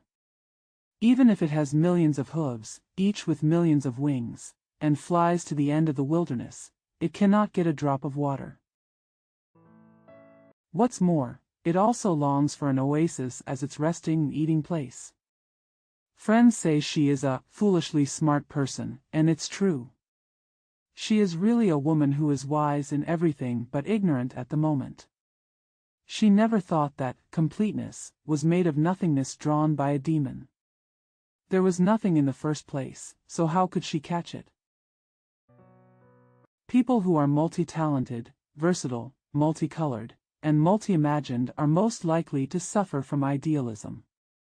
Because of this, the devil took the opportunity to draw various kinds of bliss, decorate it with other solemnities, and create other idols in her heart, making her already hard-working body and mind even more punished by creating happiness. This punishment. No one is exempted except those whom the world considers foolish. If she had known that this was the devil's trick, she would have been closer to the shore of liberation. Ideal is like a poisonous flower. It looks beautiful but cannot be grasped. The three village girls also know that most of the beautiful flowers are poisonous weeds. She never dares to use it for cooking, which shows that she is not the only one who is really smart. There is no other way for those who seek to sting themselves except to use their own tears to mix the poison of self-reflection. The doctor said that she seemed cold on the outside, but was deeply poisoned by flowers on the inside. Heat is caused by poison. Extreme annoyance results in fatigue, so there is blood in the heart and vomiting. I had known that this was the source of her illness, but I just wished I didn't have the power to transform myself into a white elephant. I went to the ant pond and drank some cool water for her initiation, which made her feel cold both inside and outside. Even so, I tried my best to persuade her. Hopefully she can tame her ideal heat poison herself. As I write this, I receive a letter from a friend saying that she is very ill and I have to go see her quickly. Cicada. After the heavy rain, the cicada's wings were so wet that it could no longer fly. The poor little bug crawled slowly on the ground. It was so easy to climb onto the eternal pine roots. The raindrops that cannot be penetrated by pine needles fell from a height of thousands of feet and are dripping on the cicada's wings. The cicada hissed and fell from the exposed roots of the tree to the ground again. Yuju, are you kidding me? Look, the ants are coming. Wild birds are about to see it too. Snake. Under the sky-high palm tree. I sat on a stone bench, motionless. The snake in colorful clothes was also coiled on the root of the tree, motionless. If I saw it, I would be so frightened that I would fly away from there, and the snake would fly like an arrow. Shot into the vines. I came back and told my wife, I almost won't be able to see you again today. What's the reason? I saw a poisonous snake in the woods. As soon as I saw it, I ran back quickly. The snake also ran away. Am I afraid of it, or is it afraid of me? The wife said, if you don't leave. No one is afraid of anyone. In your eyes, it is a poisonous snake. In its eyes, you are more poisonous than it. But I thought in my heart that peace can only exist if both parties fear each other. If one party is bolder, either it hurts me or I hurt it. 3 moves. Written by sister-in-law Hua Bewitched. She has only one child and is reluctant to teach him to go to school. She said, Adong's father died because he was studying. Atong plays with his friends on the street all day. They have played all the games in the city. They most like to imitate policemen, criminals, masters, rich men, and beggars. Atong was often made a prisoner, tied up with a rope, brought to the master and beaten. One day, sister-in-law Hua saw it and said, "This is not bad. The child is going to learn badly. I have to find a place to move." She took her children to live in the village. The child spent the whole day playing with his friends in the streets. They had played all the games in the village. Their favorite things are cows, horses, shepherd boys, fat pigs, and roosters. Tong often worked as a cow and was led and ridden by others, and he was whipped to learn how to plow the fields. One day, sister-in-law Hua saw her again and said, "This is great. The child is turning into a beast. I have to find a place to move." She took her child to live in a cave in the mountains. The child played with his little friends all day long among the cliffs and valleys. His little friends were Xia Shengfan, Little Macaque, Big Deer, Long-tailed Sanyang, and Big Butterfly. He loves to learn the jumping of deer, the climbing of macaques, and the flying of butterflies. One day, Adong flew off the cliff. His companion Shaoxing came to report the news to sister-in-law Hua. Sister-in-law Hua said, "Is he going to fly down? Then he has the ability." Sister-in-law Hua is crazy. Mountain sound. The peaks were buzzing with each other. Their words made me guess. Feng said, "Our clothes are old and it's time to change them." That Feng said, "Wait a minute, look, my clothes turn from gray to green very easily." It changed from turquoise to coral and gold. Although the quality is old, the shape and form are not old. Let's put it on for a while. While they were discussing, the people they were wearing all begged and said, "Spare us, let us rest. Our forms have all changed. I can no longer fight for your dignity. Go, go, you are nothing if you don't wear it. Anyway, we will have new ones to wear soon." The peaks all said this out of anger. After saying that, the red and yellow-colored clothes took off one after another. We are all heavenly clothes, that incredible spirit. I don't know when we will be dressed in rags before being put into the closet. May he use more strength and use us in time so that we can rest early. Foolish woman. A winding road stretches out from the mountains, narrow and rugged. A woodcutter was walking there while singing, birds of prey, don't sing again in the coming year. When the jays sing, the grass grows again. The grass and trees will remain green for only 110 days. In the end, it was the woodcutter who paid the salary. Birds of prey, don't sing again in the coming year. The birds sing and the insects appear again. Hundreds of insects are only born for 110 days. In the end, they have to rush to the red light again. Birds of prey, don't sing again in the coming year. As he sang, the soft evening smoke had followed his footsteps and sealed the path. He was about to continue singing when he suddenly saw a strong old woman sitting by the stream, crying to the flowing water. "Who are you? Is there anything sad? Speak up and maybe I can help you." "Me? Well, I don't have to ask. The woodcutter thought that she must be someone who wanted to commit suicide. He hurriedly unloaded the burden, took a few steps forward, and tried to comfort her. He said, "Woman, if you have any difficulties, please tell me. Or I can help you. It's getting late, and it's dangerous to be alone in the mountains." The woman said, "I have never known what sadness is. I've lived in these woods since my parents died. My relatives and companions call me Stone Girl." She said this. The tears melted away. Her words became so fragmented that it was hard to understand. After a while, she slowly said, I didn't know what sure knew meant until these 2 days. If you know the meaning of your name, you should like it even more. Why do you feel sad instead? Every year I see the fruit trees in the forest blossom and bear fruit. I plant the seeds in the ground and new fruit trees grow. I saw my relatives and companions having a child in their arms within 2 years. I think I want to be like this. It takes less than 2 years to hold a child in your arms. I say this in my heart and hope for it, and it has been 60 years now. I didn't understand, so I asked about it. Oh, how sad this inquiry makes me.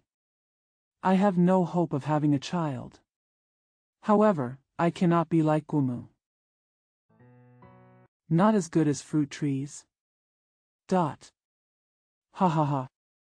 The woodcutter laughed and said, "This is your luck. The people holding the child are much more miserable than you. Why don't you go down and ask them about it? I tell you, blessed is the woman who has never conceived a child." How could the words of a stranger who met me on the road be able to immediately reveal 60 years of hopes and dreams? To this day, her cries can still be heard slightly in the woodcutter's ears. Bees and farmers. The rain has just cleared, and the butterfly has no raincoat and dare not come out again. But the surroundings of the melon shed were filled with the kung fu poems of bees. Imitation, hesitation. Hesitation, imitation. Life is like this, hesitating and imitating. Take the opportunity to make honey. Everyone, please help. Don't miss out on a good time. Imitation, hesitation. Hesitation, imitation. Although the bees sing like this. There were 3 or 4 farmers sitting underneath, each holding a pipe and chatting. Humans live longer than bees, so don't we have to be as busy as them? Not necessarily so. But the farmers don't understand their songs. But farmers also sang when they were working. What they sang was, "When a cock crows in the village, the sun rises. The sun rises for planting. Crops need water to grow. Everyone is also busy with the bicycle. Don't cut off the water from the east house to the west house. The western family does not borrow grain from the eastern family. Everyone is only busy for themselves. Everyone sweeps the snow in front of his own door. He doesn't care about the frost on other people's tiles." Soldiers of Little Russia. Inside the short fence. A lychee tree bears many fruits. The scarlet fruits, supported by dark green leaves, are even more beautiful. The owner is reluctant to pick them, perhaps for this reason. 3 or 2 wandering warriors came over and said to each other, "This tree is red and ripe. Just pick some here." They thought it would be troublesome to enter through the main entrance, so they tore down the fence and marched in boldly. 1 goes up the tree, and 2 pick up at the bottom. 1 picks and tastes at the same time, so happy. An old woman ran out of the house and begged them in a pleading voice, "Masters, my lychee is not ripe yet. Please don't touch it. When it's ripe, give some to the gentleman to try." The man on the tree said, "Nonsense, didn't you see that the fruit is already red? How come we are violating your food when we eat it? Well, my whole year's livelihood depends on this tree. That's all, that's all. Do you still dare to speak out? Beating you to death is nothing. Wait for a while and watch your useless tree cut down for firewood to see how you do. If you are capable, you can send your people to Guangdong to eat. We also have good lychees there. Alas, is this also the right of the victor and the strong? The sadness of faith. In the dead of night, Lunwen would go to the pool and plead with the music god in his heart, "How can I get genius? My genius is lacking, and I can't express it to my heart's content. Show it. Genius can be like oil. Are you pouring more and more into my little light every day? If you can, please inject a little for me. I have injected it into you." When Mr. Luen heard this, he returned to his room with peace of mind. He couldn't bear to sleep, so he picked up his musical instrument and composed a tune in one breath. He played it again and again. When he felt satisfied, he went to the bedroom with a smile. The next morning, before he had even washed up, he played last night's work a few more times. He then sealed it and sent it to the opera house. As soon as his work was published, many criticisms appeared in newspapers for 8 or 9 days. Those critics were very complimentary to him. They said he was of this group or that group. But he was suffering again. Late at night, he went to the pool again, looked at the water dejectedly, and said in a trembling voice, "Can't the syllables I use express my meaning? Ah! My genius is lost. Just inject a little more into me. I have injected it into you." He begged repeatedly, but he only heard this answer in his heart. Every time his work was published, the criticism he received always made him depressed and unhappy. Finally, he broke the instrument and said, "I believe that my genius is lost and I will no longer compose music. Alas, I relied on you to care for me in vain." Since then, the society can no longer enjoy his works. He doesn't know where he has gone. The secret path. My friend, wait a moment, wait for me to light it for you. Turn on the light before leaving.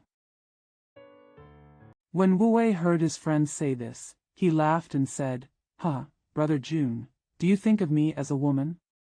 Women only use fire when walking at night. Men, why bother? No need to make a fuss, I will go back empty-handed. I'll send you a light later if I can.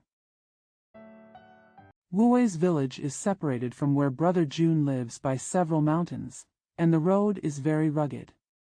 If you want to walk that road at night, no matter who you are, you must bring a light. So Brother June must not let him fumble back secretly. Brother June said, "You'd better bring a light. In such weather, there is no moon shadow, so there is no guarantee that there will be no danger in the mountains."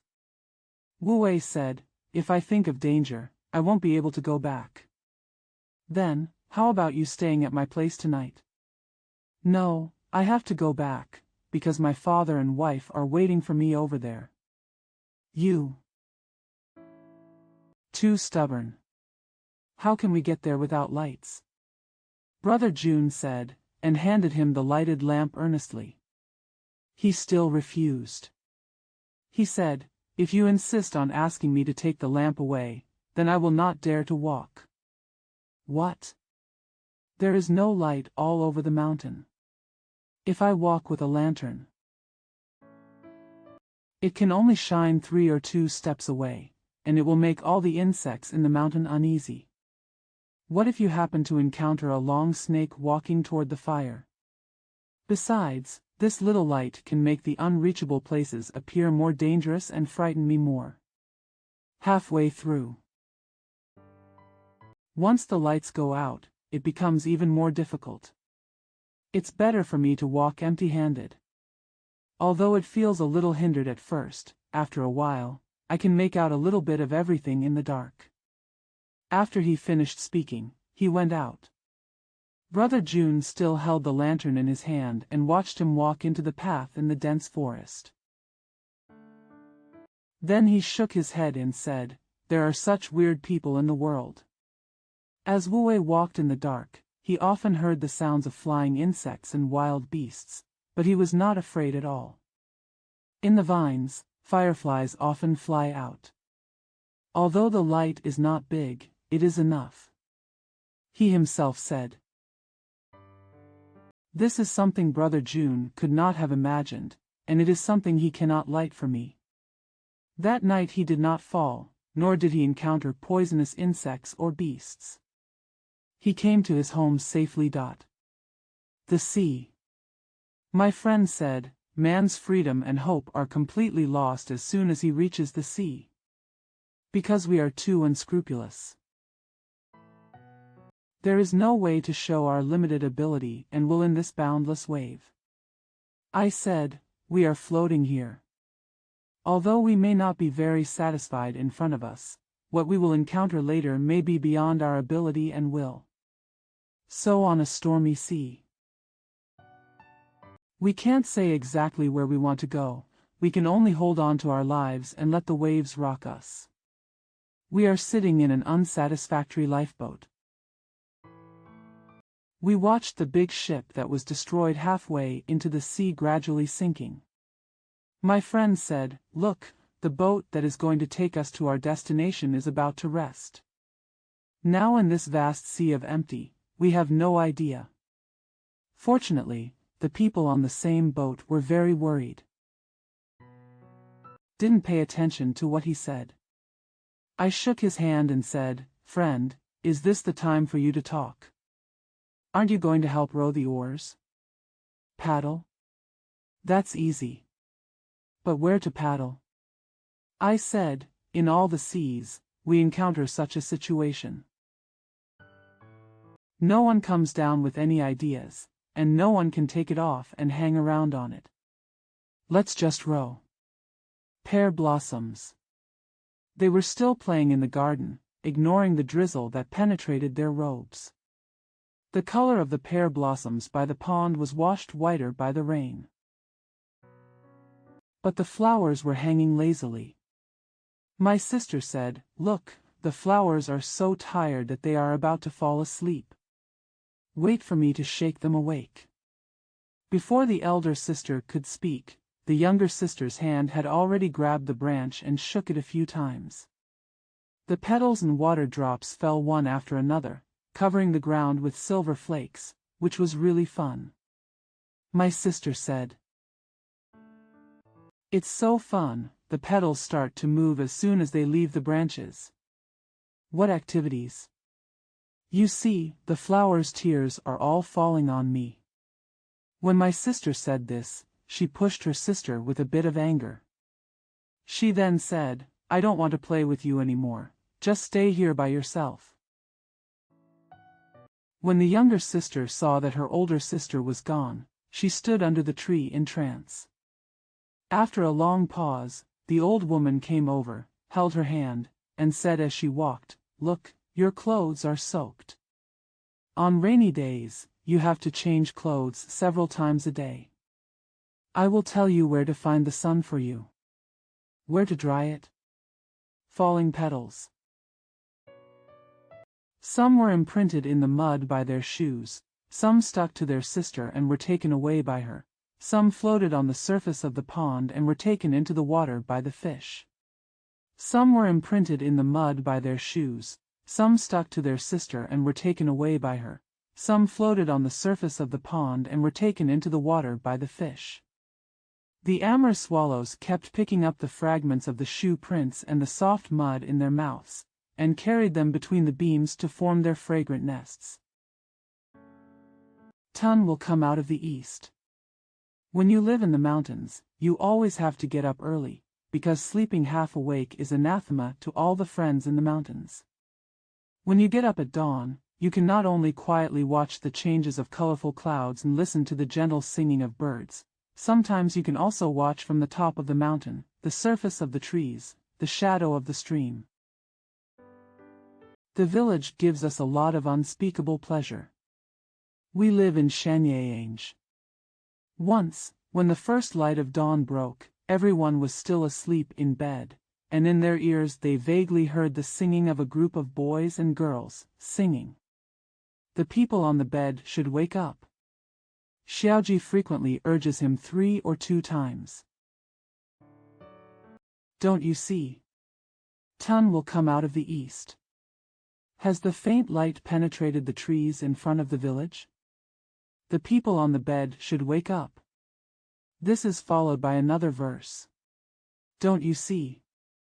Tun will come out of the east. Has the faint light penetrated the trees in front of the village? The people on the bed should wake up. This is followed by another verse. Tun will come out of the east. Tun will come out of the east. Meeting Xian she was shown by Si Biao. Makes me happy without any worries.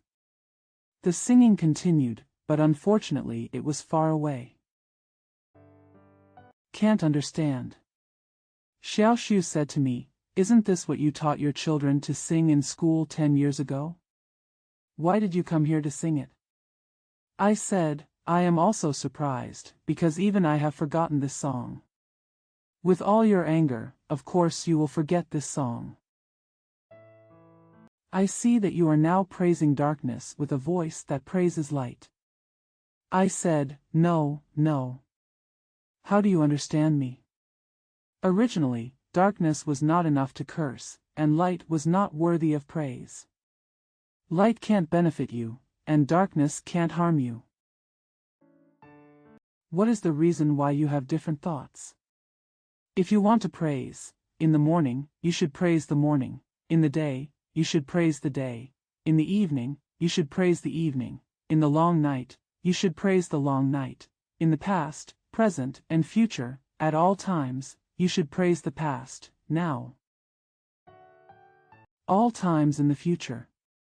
The same goes for curses. At that time, the morning light had already shone on our faces, and we immediately got up and planned the trip for that day. Ghost praise. Have you ever heard ghost praise on a desolate moonlit night? Once, I walking alone in the empty mountains. Except for the slightly audible sound of fish leaping out of the cold pool in the distance, all the rest were shut up by the cold dew under the moon. My clothes were extremely wet and my legs were tired from walking.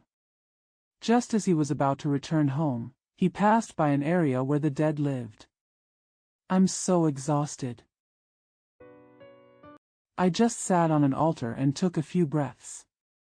There, I saw a group of ghosts of varying heights coming out of various tombs. They didn't seem to see me, and they all walked towards where I was sitting. They walked from one tomb to another, walking in rows, singing a line in front of them. The following sentence should be said, "It is the same as holding a parade." I didn't feel scared either, but I sat quietly and listened to their singing. The first row sang, "Who is the most blessed?" The rows below should be in order. He is the one who once used his eyesight, but now cannot distinguish between light and darkness. He is the one who used to listen to the official, but now cannot distinguish the sound. It's the one who once used his sense of smell, but now can't distinguish scents. He is the one who once used the sense of taste, but now cannot distinguish between bitter and sweet.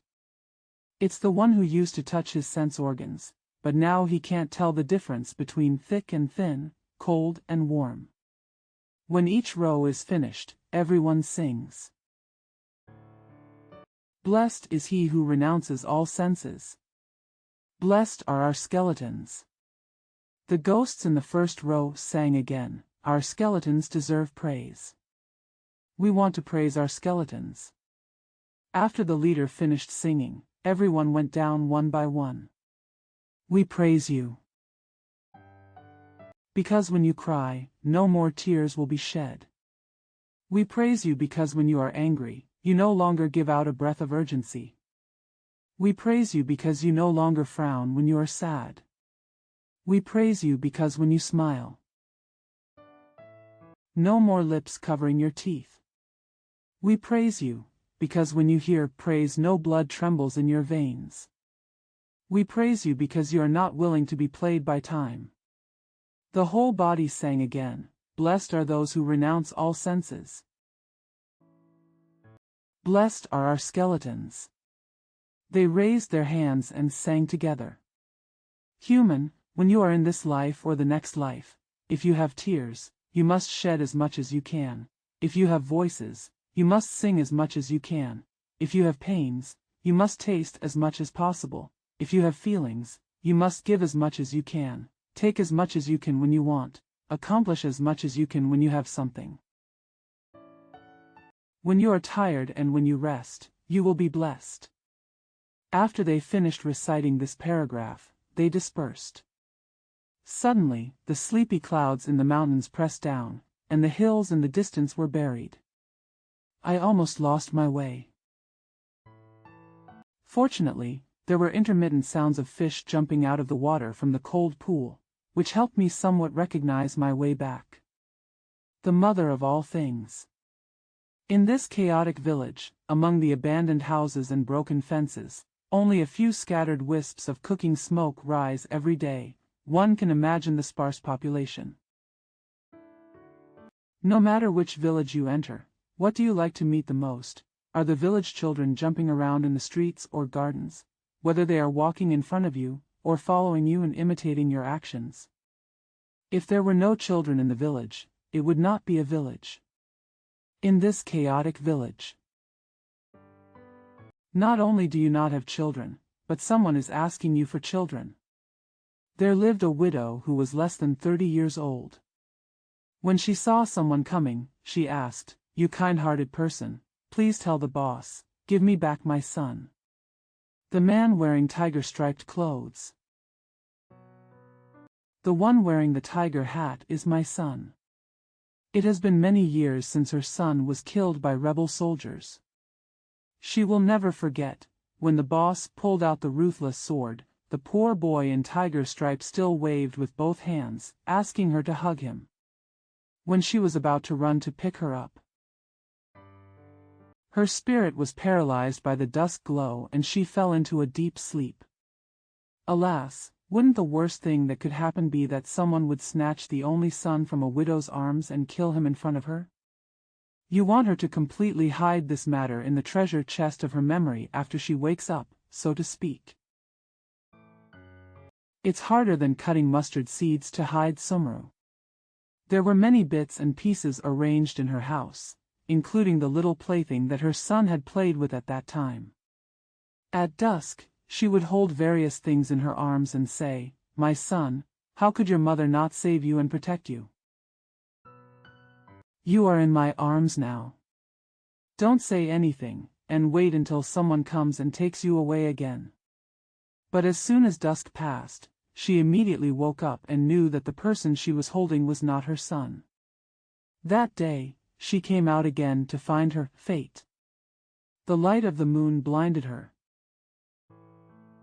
causing her to enter the mountains behind the village without knowing it. Few people dare to enter that mountain even during the day, not to mention that at night in midsummer, we'd seal the woodcutter's path so tightly. She was not afraid at all. She climbed up the sapling, leaning on the dills, and slowly climbed up. She sat on a big rock to rest, and accidentally heard one or two children's cries. Before she could judge, she said, "My son, are you hiding here?" "I'm here, don't cry." She came down from the boulder, followed the sound, and crawled into a hole under the boulder. But there was nothing inside. She was very tired and could not crawl out again, so she slept in the cave all night. When she woke up the next morning, she was still in a daze. She sat on the stone, the sound of her baby's cry from last night still lingering in her ears.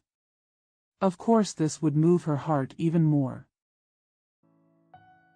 So the rising sun emerging from the misty quilt was unable to dry the dew on her face and nose. While she was looking around, she saw a child wearing tiger-striped clothes sitting on the rock opposite.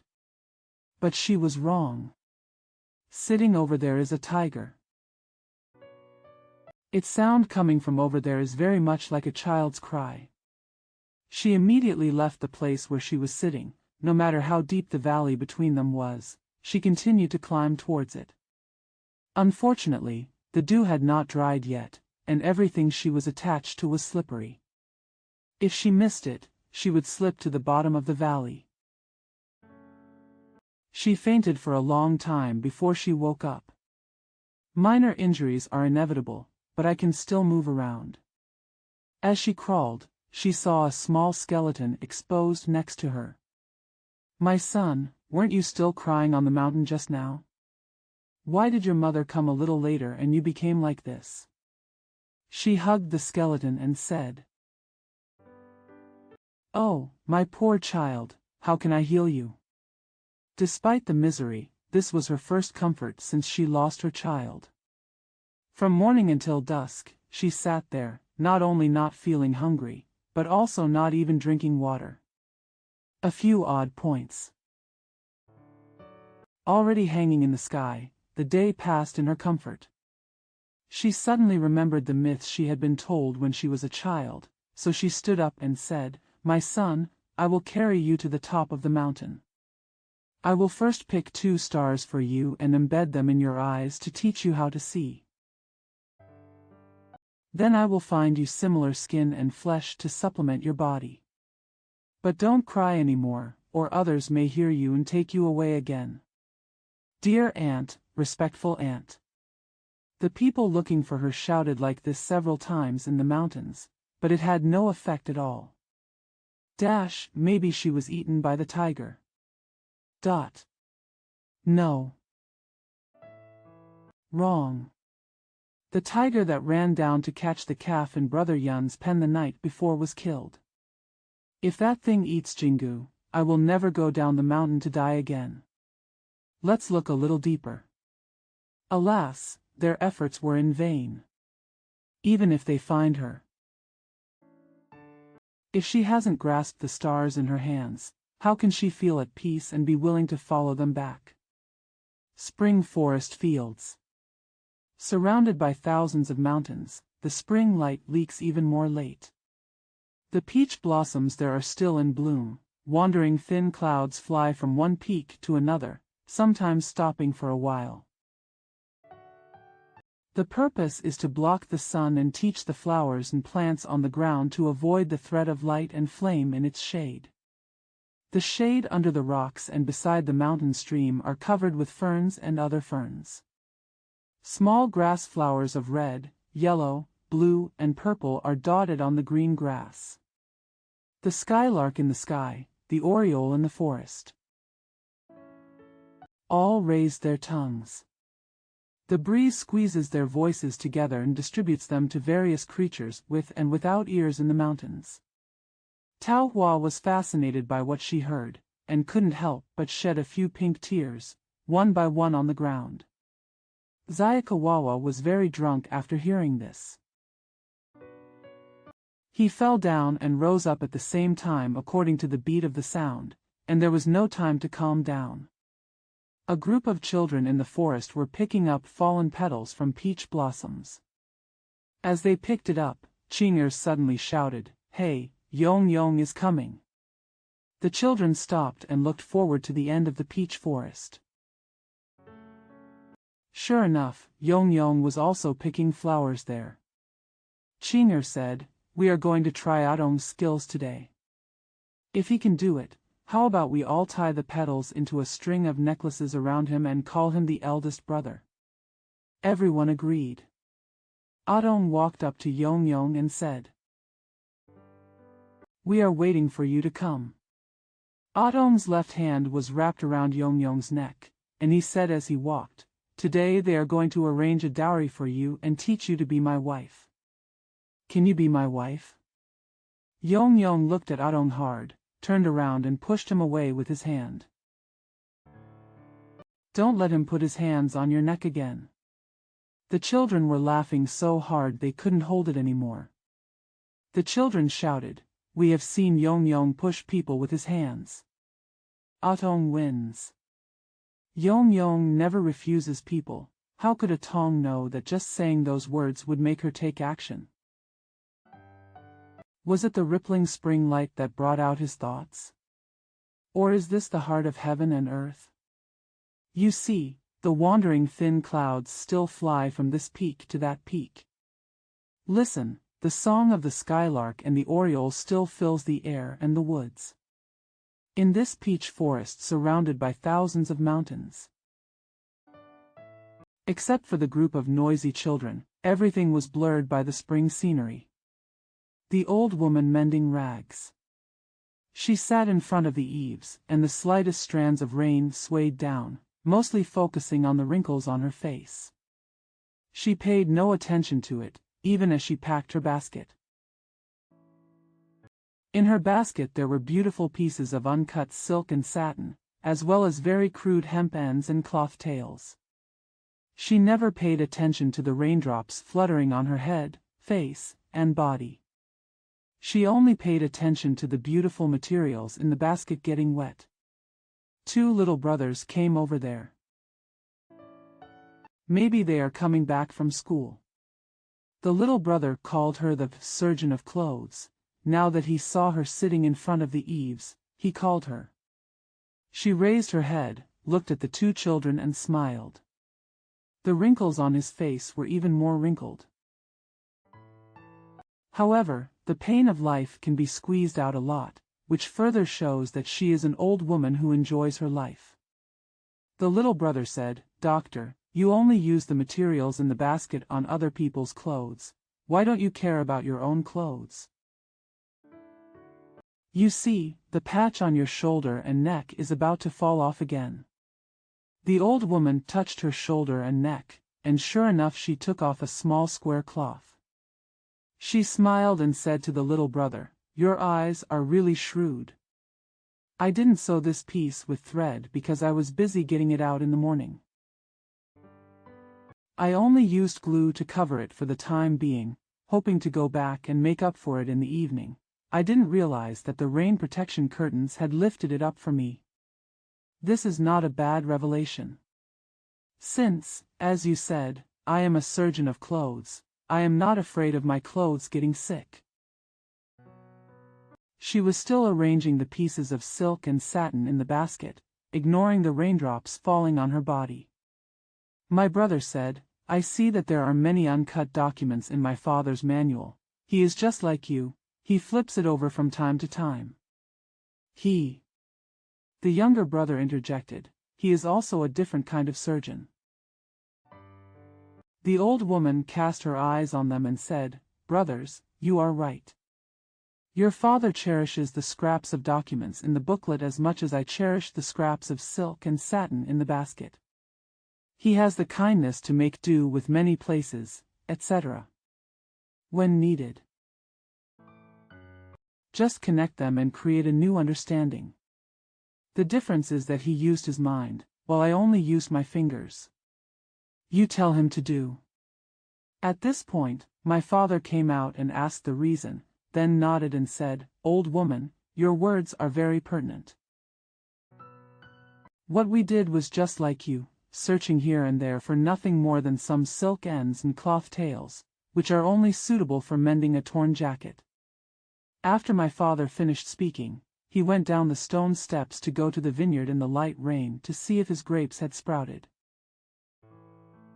Here the children are still arguing with the old woman about what kind of doctor they want their father to be. The death of Light. The Light left his mother and went to the infinite world of all life. Because he often has a very melancholy look on his face when he leaves. Therefore, all spiritual beings that can think and create also sympathized with him.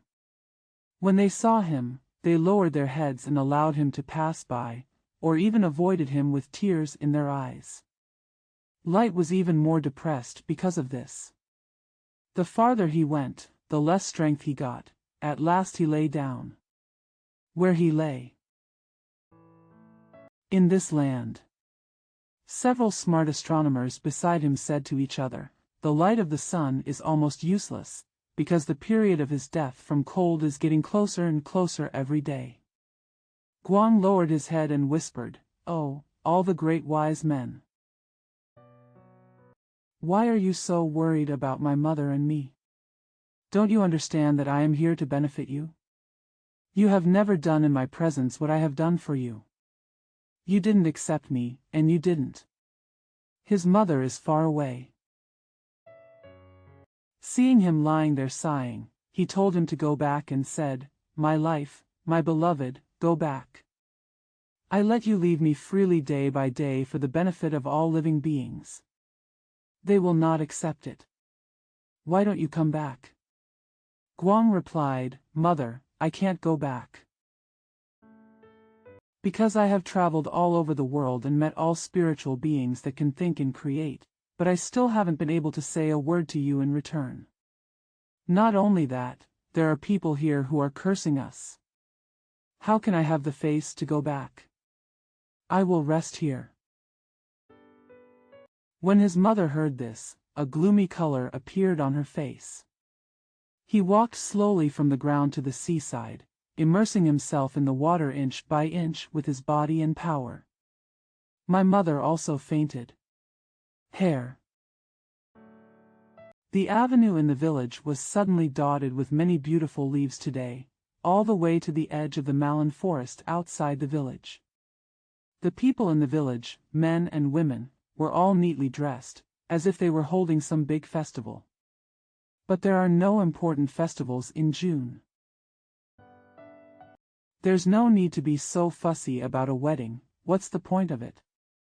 The men over there are singing their songs, and the women are joining in. I just stood aside quietly and watched. A group of soldiers escorted a mature monk forward from the other side of the road. The people in the village saw him coming. Sing louder.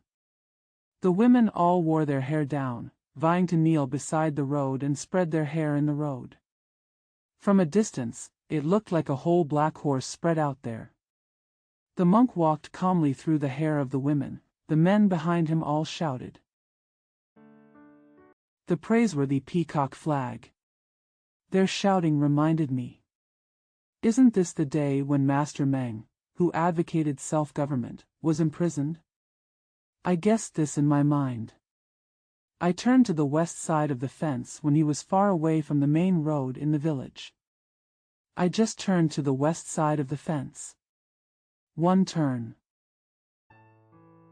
Then he met a girl stroking her hair and standing there in annoyance. I asked her, "Little girl, are you standing here, sad for your master?" Of course. But I still cursed why my hair was so short that it couldn't be spread out on the ground. The dust at the master's feet leaves a little on top. Do you think that among all the women in the village today, which one is not more honored than me? What's the honor? It is enough if you have the heart to respect your land and your master.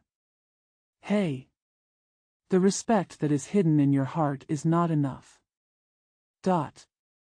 So. Your hair will be long enough by the time he gets out of jail. The girl liked it very much after hearing this. She jumped up and said, "With this blessing from Sir, my hair will be longer than others. Thank you very much." She jumped to the Lolianzi garden on the other side of the fence. I walked straight from the west to the marigold forest. The soil there is very wet, and the master's footprints and the soldier's shoe prints are clearly marked on it. Tired mother. A child over there is sitting close to the car window, with mountains in the distance and water nearby, one picture at a time, embedded in the window one after another. Come into his eyes.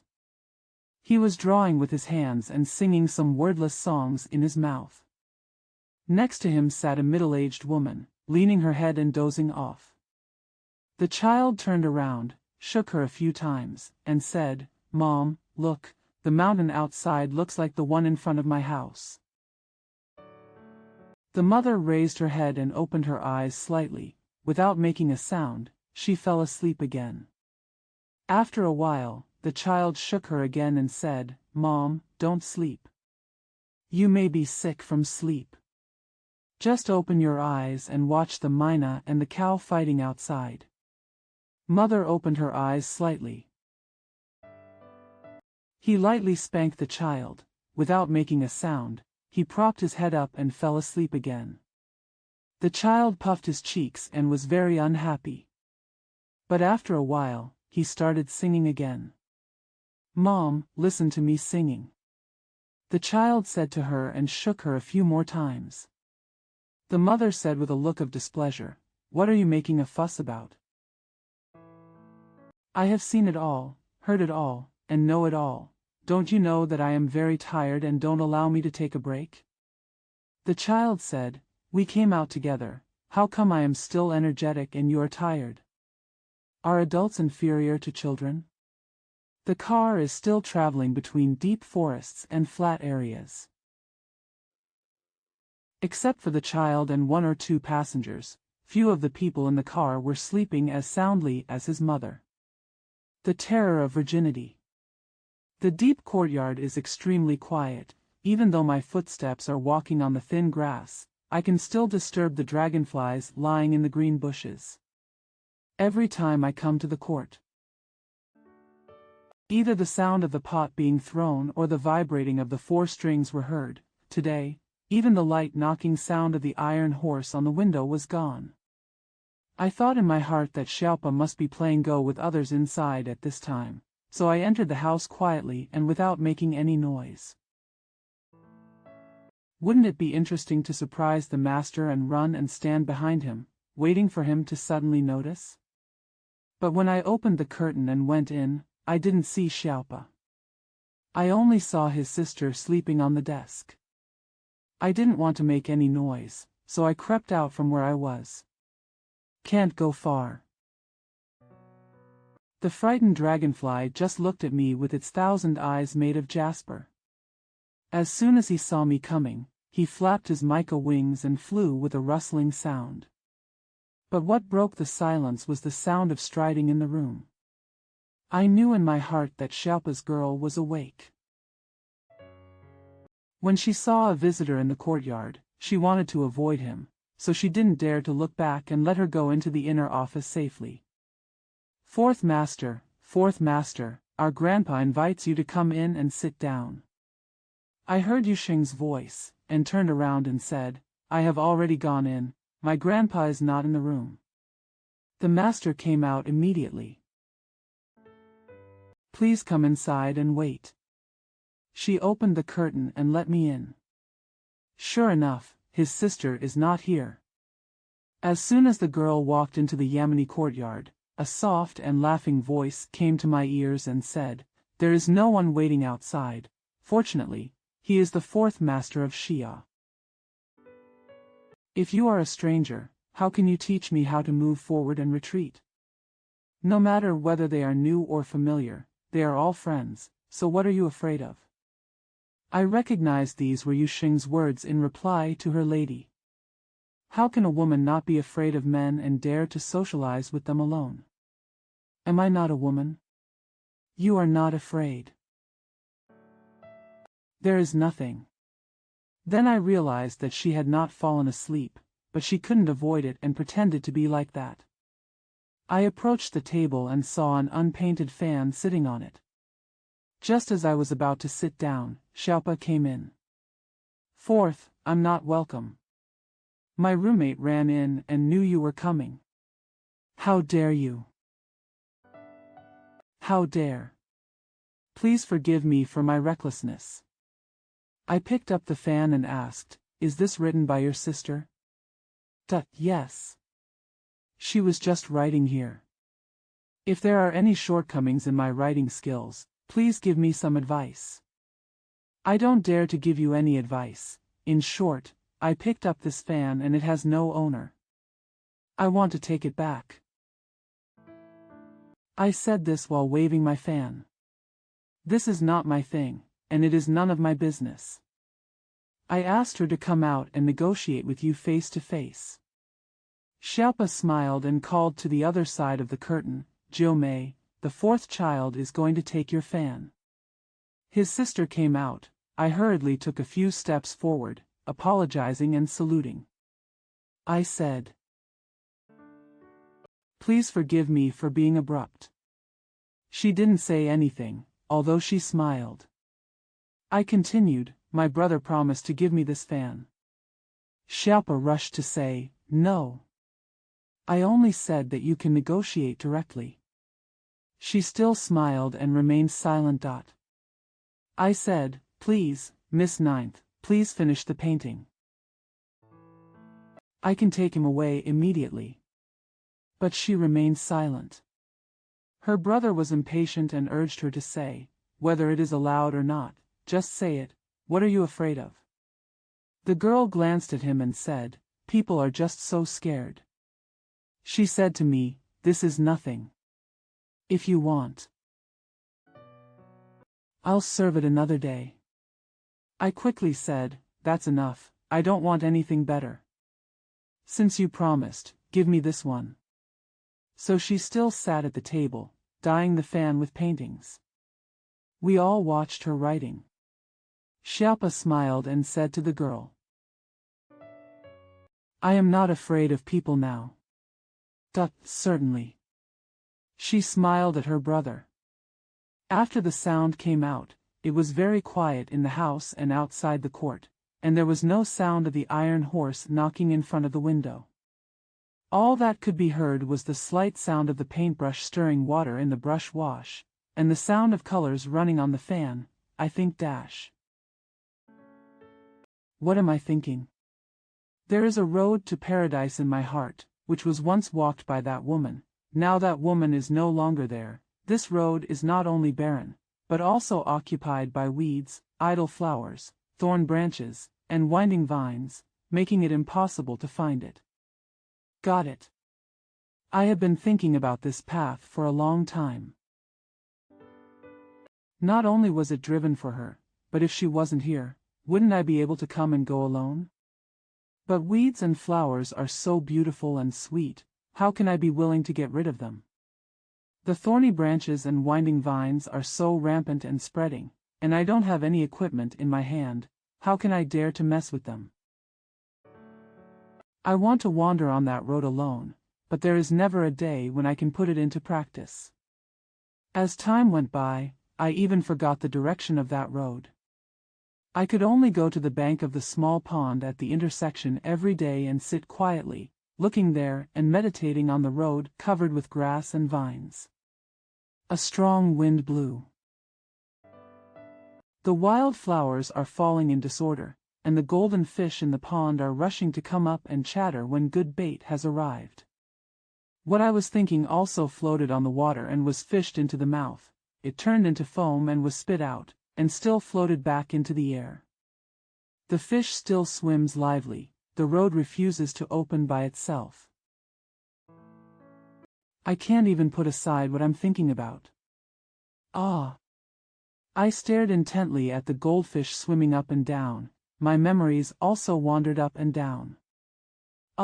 Woman. You are now the golden fish in my memory pool. Sometimes you float up so that I can see you, sometimes you sink down. It makes me take the trouble to guess that you are under a certain fallen leaf, or between a certain piece of sand and gravel. But I have long forgotten the direction of that road. I can only sit by the pool every day, hoping that you can rise from the bottom of the water. The ravings of country music. I have lived in the city for a long time. Every time, it causes lovesickness in the village. I like to go to the village, not only to enjoy the dirt-free landscape, but also to talk with the people in the village. I often think about going to the village and listening to the farmers say a few foolish words. It is better than listening to the wise men's talks in the county. On this day, we went to the village to visit Long Guo, who was farming. He is the elder of this small village. He cultivates several acres of land and cultivates a vegetable garden. His life can be envied. He knew that we didn't want to stay in his humble hut, so he let us sit under the melon shed outside the fence. A long rainbow spits out from the recess of the front mountain in Hong Kong, and its 7-color shadows are reflected on the surface of the clear pool. We were watching intently when suddenly we heard Brother Long saying to someone else, "Go over there, there's someone here. I am also a human being, why can't I leave here?" We turned around, and the man was already standing in front of us. He also knew the etiquette that the man should do when he saw us. We asked him his name and asked him to sit down. When Brother Long saw this, he didn't do it. Sounded. We don't see him as an ordinary person, but we can't tell what's wrong with him. He said to us, "Since I came back, people in the village don't know what to do with me. I don't think I have any bad intentions. I don't hit anyone, nor do I make others suffer, nor do I take advantage of them. Why are they bullying me like this, not even allowing me to walk?" The friend who came with me asked Brother Long, "What is his occupation?" Before Brother Long could say anything, he said, "I have something to do, and I am a professional person." As he said that, he took out a small booklet from his pocket. I said to my friend, "I am in business. I have been doing this for a long time. I don't know whether the accounts recorded in this book are mine or mine. I can't remember clearly either. Please give me some help. Let me take a look." He handed the folder to my friend. "Let's watch it together." It turned out to be a waste from the Tongji period. We couldn't help laughing, and Brother Long also laughed. Brother Long was afraid that he would make a joke, so he tried to coax him away. When we asked about his origins, Brother Long said that he had been doing business in Tianjin since he was a child. There had been no news for a long time and he just came back a few days ago. We then found out that he was a new madman in the village. Brother Long said, "How come a good person turns into a lunatic when he goes to the city? I heard people say that there is some lunatic asylum in the city, which creates such lunatics. You live in the city. Do you know if such a thing exists?" I replied, "Joke. Lunatic asylums are where people go when they are crazy, not where good people are sent to teach them to be released from madness. If that's the case, why didn't he live in the lunatic asylum instead of running back and harassing him everywhere?" Then I don't know. When I answered, my friend said to him at the same time, "We are also madmen, why don't we live in a lunatic asylum?" Brother Long asked in surprise, "What?" My friend said to me, "Are you right about what I said? Seriously speaking about rice, why aren't we crazy? If only that person just now wasn't crazy. We dare not say anything in our hearts, nor dare to move our hands. We can only put on a face. It is better for him to say whatever he wants and do whatever he wants. That honesty is what we do. Less than. If we think of our restrained movements, compared with his sincere and free movements, don't we become madmen? From this point of view, we are crazy and he is not crazy." Brother Long said impatiently, "We are all going crazy today. Why are we talking about that? Let's talk about something else." The chat under the melon shed unknowingly scared away the rainbow imprinted on the water. Long Ji's son drove a pair of white geese to the edge of the pool. My energy was focused on the pure poultry again. Seeing the geese, they went crazy when they hit the water and barked at each other twice. Then he flapped his wings and dived into the water, breaking the quiet mirror surface. Born. My life is like an agave, growing slowly leaf by leaf. A certain leaf has at one time been a nest for that beautiful insect. There is a certain leaf on which birds have sat and sang. Now those leaves have fallen off. Only traces of scars remain on the stem, and people have forgotten what a certain leaf once looked like. Only tequila can remember the deeds that the leaves have experienced, but it cannot tell others. My life is like this flute in my hand. While it was growing in the bamboo forest, many good birds sang to it. Many beasts roared to it, and even the wind, rain, thunder, and lightning in the sky taught it how to pronounce it from time to time. It grows up, and everything the teacher teaches is incorporated into its memory. However, it is still empty and empty, with nothing in it. The instrument maker cuts it off. Open a few air holes, put it to your lips and blow, and it will reveal everything it has learned before. Justice defeats. That night a ceremony will be held to commemorate the first victory. People who have never tasted the bitterness of war are vying to taste the sweetness of the war. The people at the front of the ceremony were not yet 7 o'clock. It was already crowded. A voice over there said, "You are here too. Are you here to celebrate the victory of justice?" The other side replied, "I am only here to watch the fun. I don't care whether justice is defeated or not." In my ears, a man with a country brogue said, "A foreign emperor's birthday is more exciting than anything else." My friend laughed. I said to him solemnly, "It makes sense for you to listen to these foolish words. I also believe it, if the god of war is a foreign emperor." Human voices, music, gunshots, and other noises were mixed together, almost cracking our eardrums. My friend said, "Look, the fireworks are going to be set off over there. Let's go over and have a look." We stood at a distance and watched the red, yellow, blue and white sparks coming up one after another. "This is so good, this is so good." Many people praised it like this. But is this praising the victory of justice? A person next to him said, "Your brilliant fireworks, are they not the flames of hell?" If there really is a hell, I think the flames in it are also so beautiful. My friend whispered to me, "Yes.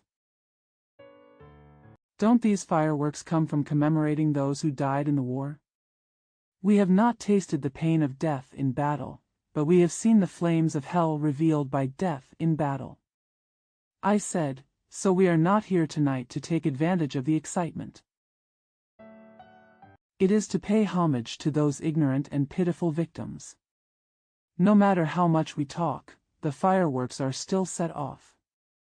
Our voices are often lost in the boiling sea of people that mask. The human face is not as good as that paper mask.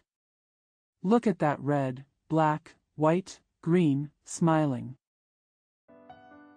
The sad faces with eyes split with anger, no matter how much you praise or criticize them, they don't change at all. Red is still red, white is still white, and the canthus of the eye is still the canthus of the eye. What about the human face? The colors are better than those paper gadgets and they are flexible. With anger. But when you praise him, although he is very happy, he pretends to be very reluctant on his face. When you criticize him, although he is annoyed, his face must show the color of courage. Human faces are unreliable after all. We need to learn masks. But don't wear it, because the back of the mask should be left empty. Peanut. There is half an acre of land behind our house. Mother said, "It's a pity to let it lie deserted. Since you love eating peanuts so much, just make it a peanut garden." Our siblings and little girls all loved it, buying seeds, breaking ground, and irrigating gardens. Within a few months, we actually had a harvest.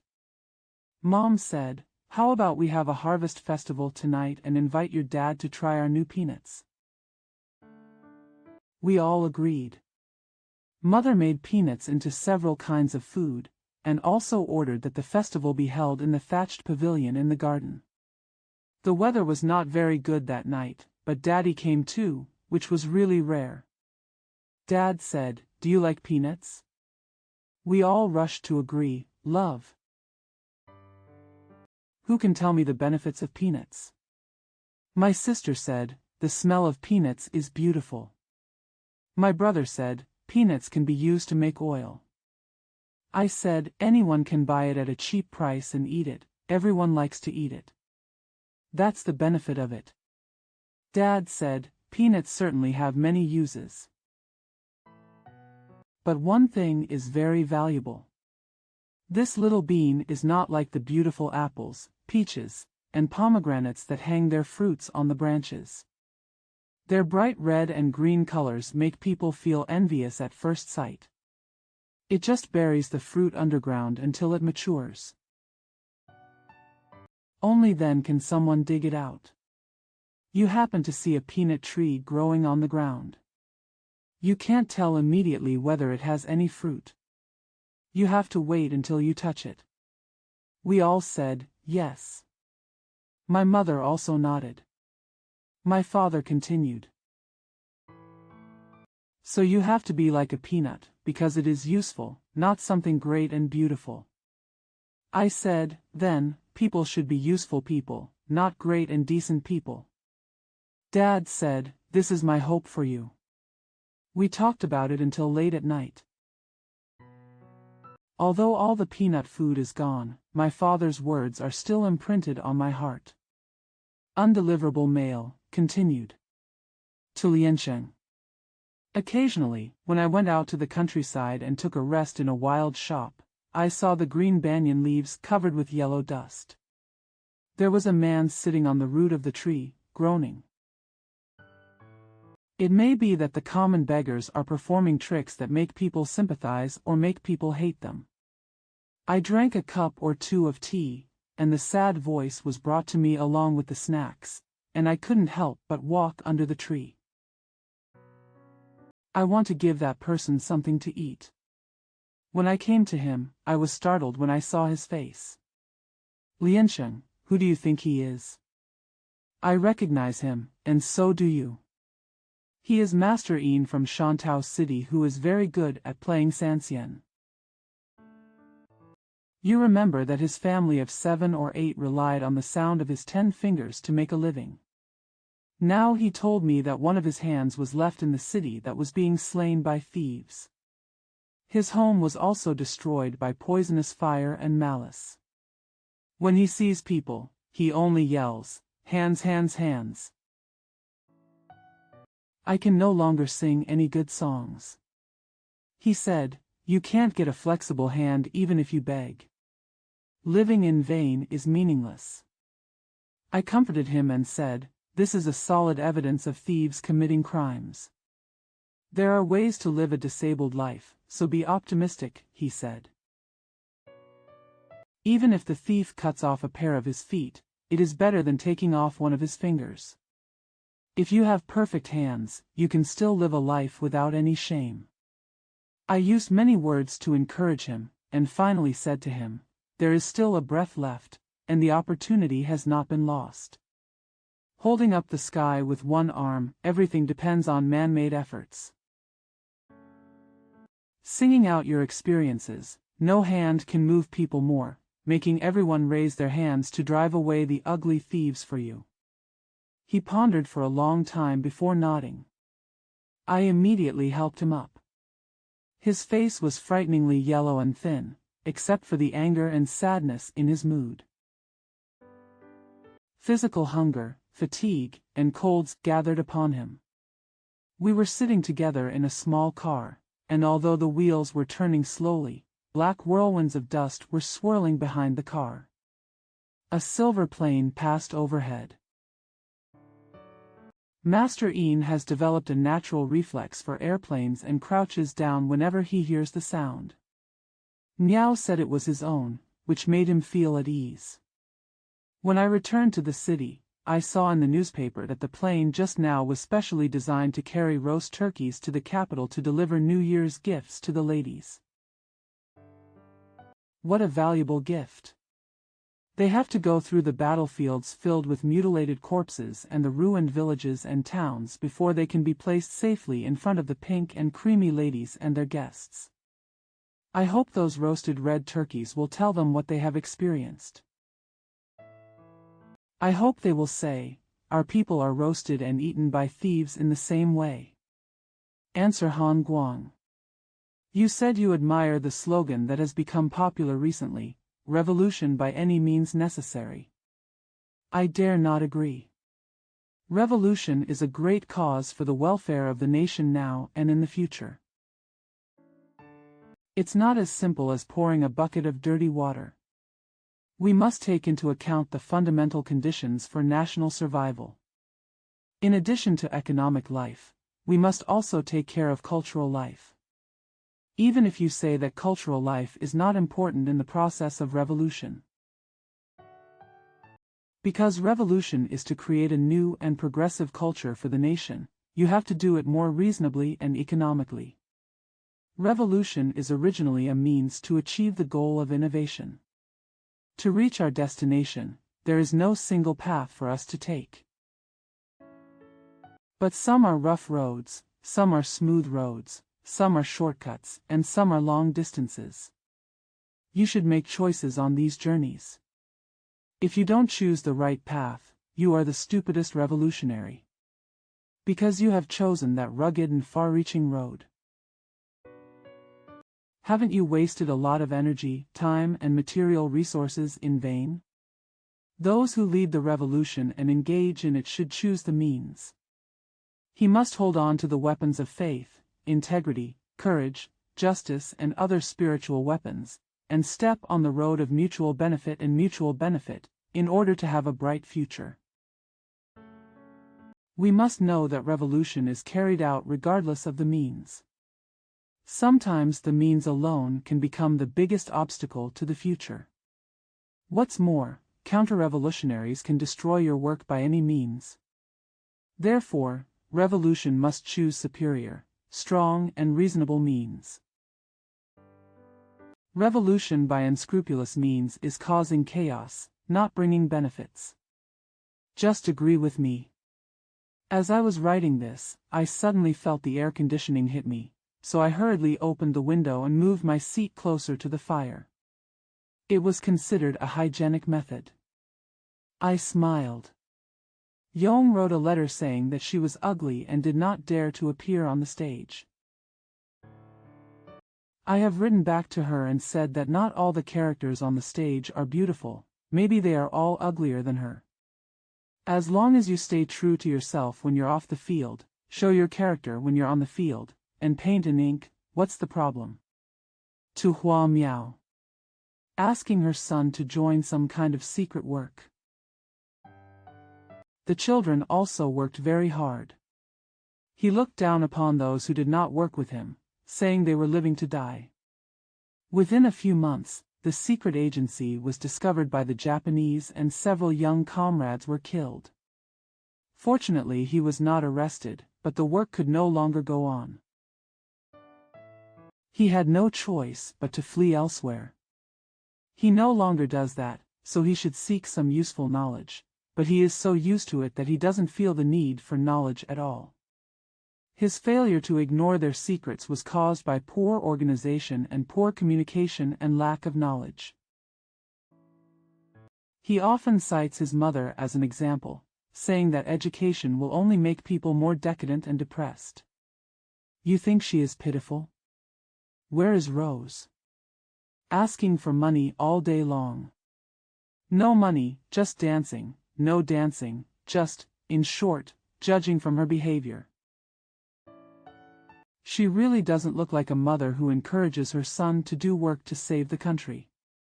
What her motivations are is elusive. But I know her son must be dissatisfied with her behavior. She also didn't like having him at home, especially when she had guests. I went to see her the day before yesterday, and there were already several European friends in the living room chatting. Such grand gatherings were held every day in her home. She was among the crowd, dressed like that. While talking and laughing, Changli noticed her smoking, shrugging, and glaring gestures. Nothing shows how despicable she is. She accidentally left the room, and I heard a foreign guest whisper to his companion, "She is beautiful and full of sexual temptation." Another said, "She is always so Americanized to foreign guests." Chinese women with European and American education. Most of them are good at showing European and American affection. Even ladies in important positions are like this. I was pretending to read a magazine and didn't hear their conversation, but I shed a lot of tears for Chinese culture in my heart. Hua miao, I'm not against women receiving Western education. I am opposed to all men and women who have received Western education and have forgotten who they are and what culture they have. The adults and gentlemen talk about diligence, simplicity, new life, and old morality all day long, but they fail one after another in their own families. When I think about it, get rid of the blood. What else is disgusting? My childhood. Things from my childhood are worth recalling. Although the love of parents is a treasure that can never be obtained again, my childhood fantasies and emotions are like lonely clouds rising with the rising sun. Flying to the top of the sky, it gradually disappeared. All that remains now is a strong afterimage, reflected in the mind in opposite tones. The few years after he was born were a period of ignorance, and all he could remember were the fragmentary things he heard about himself from his parents. Although it is not interesting, it might as well be a documentary. On February 14, 1893 AD, on the morning of December 28, the 19th year of the reign of Emperor Guangxu, I was born in the Peeping Garden next to the Prince's Temple in Yanping County, Tainan City, Taiwan. This garden was built by my grandfather. Not far from home, there is a Mafubo temple, which the locals call Magong Temple, and our home is called Magong Temple Shutsua. My wet nurse was a tenant farmer's wife, and she took good care of me. According to my mother, she always refused to let me go to the ground. It wasn't until I could take 2 steps on the table that she shouted in surprise, "Chou Guan will leave." Shu Chou is my nickname because I was born in Chou. My mother's surname is Wu, and the brothers all call her. It was our brothers who followed our eldest brother and called her that way. The villagers called my mother Ajai, Auntie, and Nainyang are not called, and the uncles and brothers at home do not call their mother this way. So, is the proper name used by our brothers for our mother Da. My wife was in her 30s when she gave birth to me. She said that when I was little. The skin is as white as a little praying mantis that has just shed its skin. Maybe it wasn't because I was praised, or because my wet nurse didn't let me go out to bask in the sun. I have no impression at all of the scene in my hometown. When I was less than 1 year old, the Sino-Japanese War broke out. The cession of Taiwan forced my family to leave our hometown in 1896. When I was young, I often told me about the circumstances of running away. Now I only remember a few interesting things. One thing was that before boarding the ship in Anping, she had to go to the Guandi Temple to ask for a fortune. Ask when Taiwan will be returned to China. The signed poem replied to her in a general way, "China is like a withered poplar, and there is no hope until new shoots sprout from its roots." She firmly believes that if Taiwan is not returned to China, she will never be able to see her home again. But she never understood what new branches sprouting from a dead tree meant, and she was still wondering about the mystery when she died. She has not been back since she escaped. The second memorable thing was when she raised a Tianhua pig in the pig pen before going out.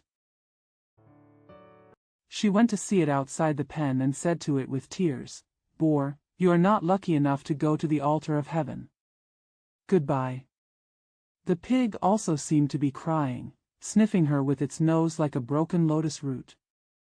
Hands, whining softly. It is customary in Taiwan for boys to be born until they are 13 or 14 years old. The family must raise a little boar for him.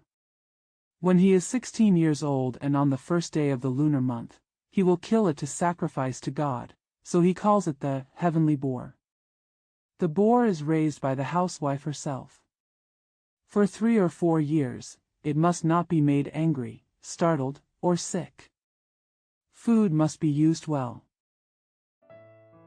You must not feed it dirty things, nor let it roam around like a normal pig, nor allow it to be with a sow. In other words, it was a sacred animal prepared for sacrifice. Our boar was raised for our eldest brother. He was already over 13 years old. She has been raising it by herself every day for almost a year. When the boar saw her outside the pen, he showed extra affection. Maybe he could understand a little bit of what she said. 3 months after we arrived in Shantou, we received a letter from the housekeeper. She said that since she left, the boar was reluctant to eat and gradually lost weight. Within half a year, the boar died. She was still thinking about it 10 years later. She lamented that the boar was not lucky enough to go to the altar of heaven, and the eldest brother was not lucky enough to be raised as a sacred animal. It is a custom in my hometown that men shave their hair 3 days after birth and leave a handful of hair on the fontanelle, which is called fontanelle mane. If you have grown too much, you are not allowed to shave it. On the first day of the 16th year, you must set up an altar to worship the Jade Emperor and the Heavenly Palace, shave it off in front of the god, and wrap it with red thread. Putting it in front of the incense burner together with the boar is the legacy of the ancient crown ceremony. Another item is a pair of down chickens that my wife raised. They are called bamboo chickens in Guangdong. They are good at laying eggs. She put a pair of gold earrings on their little green ears. When leaving the house, she asked the housekeeper to protect it well. After arriving in Shantou, I heard someone from home say that the horse my father often rode had been taken away by the Japanese. The Japanese beat it up, but it couldn't bear it and died soon after. Father did not go with us. He was in the mountains with the National Defense Troops, and Liu Yongfu asked him to guard Anping again. Liu Yongfu, who was in Tainan at that time, had no choice but to prepare to leave. But he did not allow people to bring too much gold and silver, and his soldiers were at the city gate to search for rebellious people. Rural people call any change anti. Those who opposed Zhu Yigui, opposed Zai Wansheng, and opposed France all fled to other places on a large scale. The Japanese rebellion in Yiriwei was probably the biggest departure. The woman said that we were also strictly inspected when we left the city.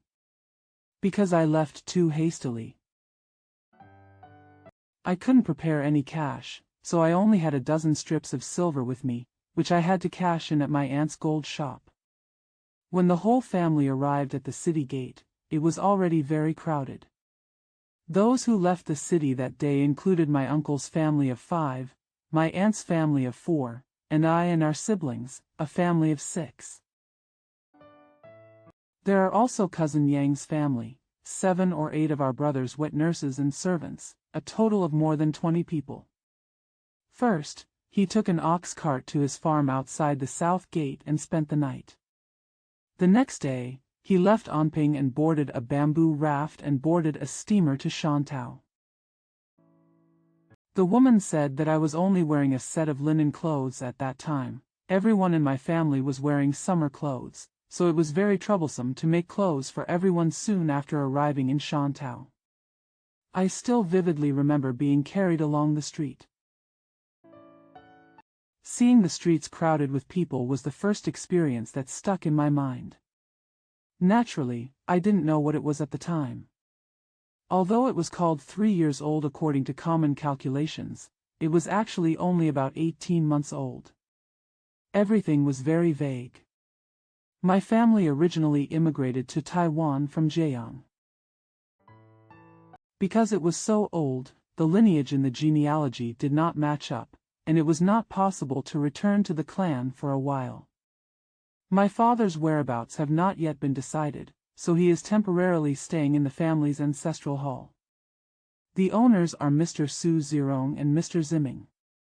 We call Zirong the Grand Duke and Ziming the Third Master. The two of them were father's early allies. The ancestral hall is located in a walled village in Taodu. The place is very spacious and our family lived very comfortably. The second young master of the Grand Duke is a scholar, and we call him Brother Chinan. The eldest young master is doing business in Guangzhou, and we call him Brother Meipa.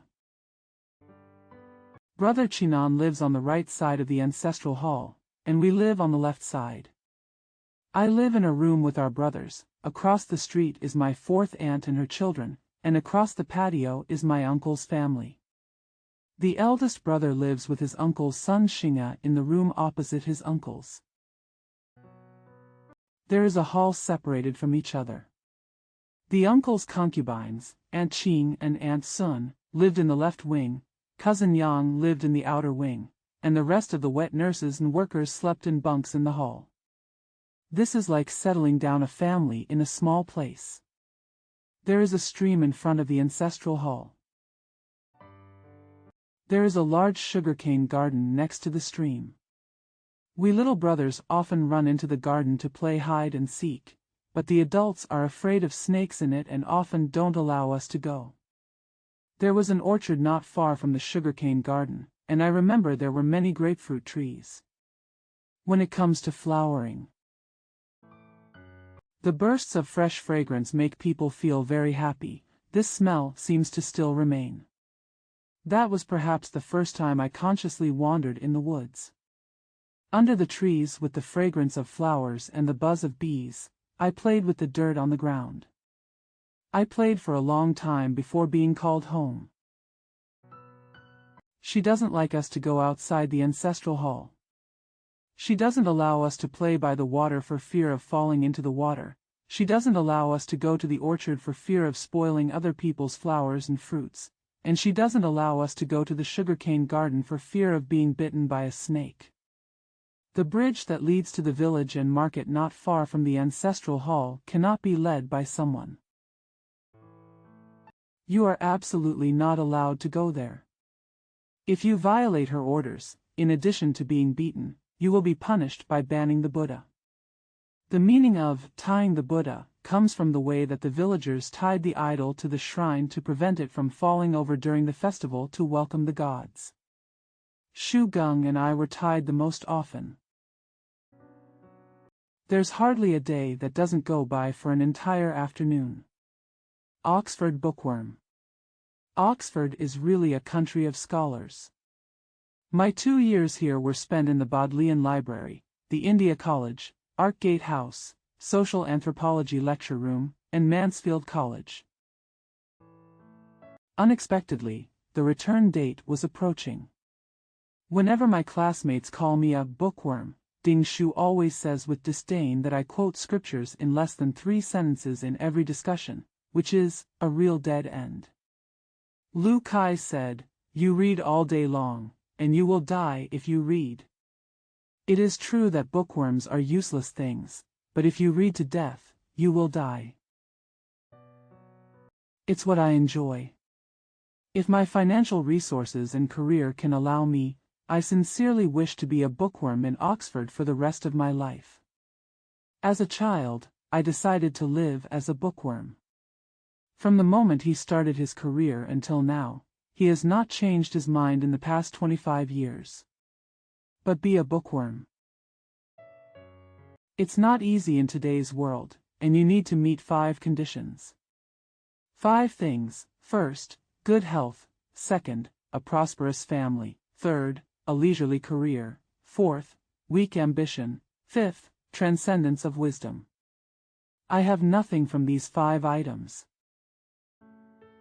Therefore, my 10 years of work can only be regarded as someone else's overnight work. I have not yet clearly seen all the knowledge and paths. How dare I hope to enter the palace? But I am not discouraged by my qualifications and circumstances. I still hold the determination that I will benefit from reading every day. There are 3 ways to learn. One is to think deeply, the other is to be knowledgeable, and the third is to be capable. The first path is to become a thinker, the second path is to become a scholar, and the third path is to become a businessman. These 3 types of people are all students, but their understanding of the same object is inconsistent. For example, someone accidentally picks up a stone under Juyong Pass. A thinker wants to think about how it got there, how it was picked up, and the meaning of its existence. If he is a geologist, he will tell the stone exactly from the geological aspect. If he is a historian, he will want to explore the relationship between the stone and past historical facts. If he is a businessman, he only thinks about how to use the stone. Among the 3 paths, learning more is the basis. The sages of our country taught people to know well and remember well, and taught people to not learn but love to think. Although you don't know a lot, it can be said that you can get the right friendship of learning. But in today's world, there are very few people who can focus on one path. Because of the pressure in life and various needs for knowledge, it is difficult for people to be pure thinker or careerist. If Socrates had been born in today's Hilla, he would have inevitably written a few papers on the Near East and submitted them to newspapers to sell them for a few bucks. He also had to know a little about how to use cars and radios. Maybe he also keeps his money in the bank. This is not because people's hearts are not ancient, but because human affairs are not ancient. Modern people need knowledge to support their lives. The general trend is that pure or profound experts will not be produced in a short period of time. Therefore, in order to learn, you must first be versatile, and then specialize, so that you can survive on your own. Can make a contribution. As we live today, learning is difficult to master and difficult to master, so we should do at least 2 of the 3 ways listed above. Those who are both knowledgeable and thoughtful are writers, and those who are both knowledgeable and capable are scientists. That is to say, a person who has the talents of a scholar and a thinker is a literateur. A person who has the functions of a scholar and a professional is a scientist. Literary men and scientists both need to have the qualifications of scholars, but the difference is that one is biased towards understanding, the other is biased towards function, and the other is editing. The first is investigation of things. Naturally, I use the names of scientists and writers in a broad sense. Furthermore, if you give up too much learning, you will neither be able to think deeply nor be capable, so listening too much is the foundation of learning. Being knowledgeable and knowledgeable is what a scholar should do, as a human being can do it. Only then can I live the life of a bookworm. When hesitating on the wrong path of knowledge, if he cannot decide for himself which way to go, his studies will be like desert sand, which can neither grow living things nor make utensils. Even if he can write 1,000 words, there must not be a single word left. Even if he can be resourceful, there is no way he can succeed. Scholars in our country are not good at living the life of bookworms. When they go astray, they can neither make careful decisions nor humbly ask for advice. So I think studying abroad and learning general knowledge is the most shameful thing for a nation. I always feel that there are too few real bookworms among us. This is because most of us students are poor and eager to make a living, and cannot meet the above 5 conditions for studying. In the past, when life was simple and old-style academies had not changed into schools, one could still hope to make a difference among the students who receive tuition fees. As for today's government-funded students or public-funded students, most of them are a waste of time and money. This situation is even more obvious in the study abroad community. There are many bookworms in Oxford, and everyone can take advantage of his opportunity to study. For those who have education but no money, each college provides subsidies. Those who have not graduated are subsidized students, and those who have graduated are special alumni. There is a generation of alumni who make reading their profession. You should be treated like this. Then it can produce high-level scholars. In today's China, it is absolutely impossible to make a living by writing, because the social level is too low to support writers. So the life and status of a writer are extraordinary in other countries, but they are extraordinary in our country. Writers can't afford it yet. How much more can you raise a bookworm who makes a living by reading in college? This may be the reason why China's intelligentsia will collapse without a fight. The sea world. Our human world can only be realized in imagination or dreams. Once we leave the man-made maritime society. I thought in my heart that from now on we would break away from the shackles of social laws and enjoy the life of a hidden dragon who enjoys doing things but worries about violating them. Who knows that as soon as we get on the boat, the feelings, thoughts, actions, and consciousness that exist in the human world will all follow us. This natural ocean. These things. It was more than our luggage, weighing down the 12,000-ton boat and causing it to sway on both sides. Those traveling with the ship also knew that the ship was overloaded, and they had to think of a good way to lighten the load on it, but who can have outstanding wisdom? After much deliberation, I could only spit some out. Besides, there is no such clever idea. Although this method is very common, the boat is much lighter.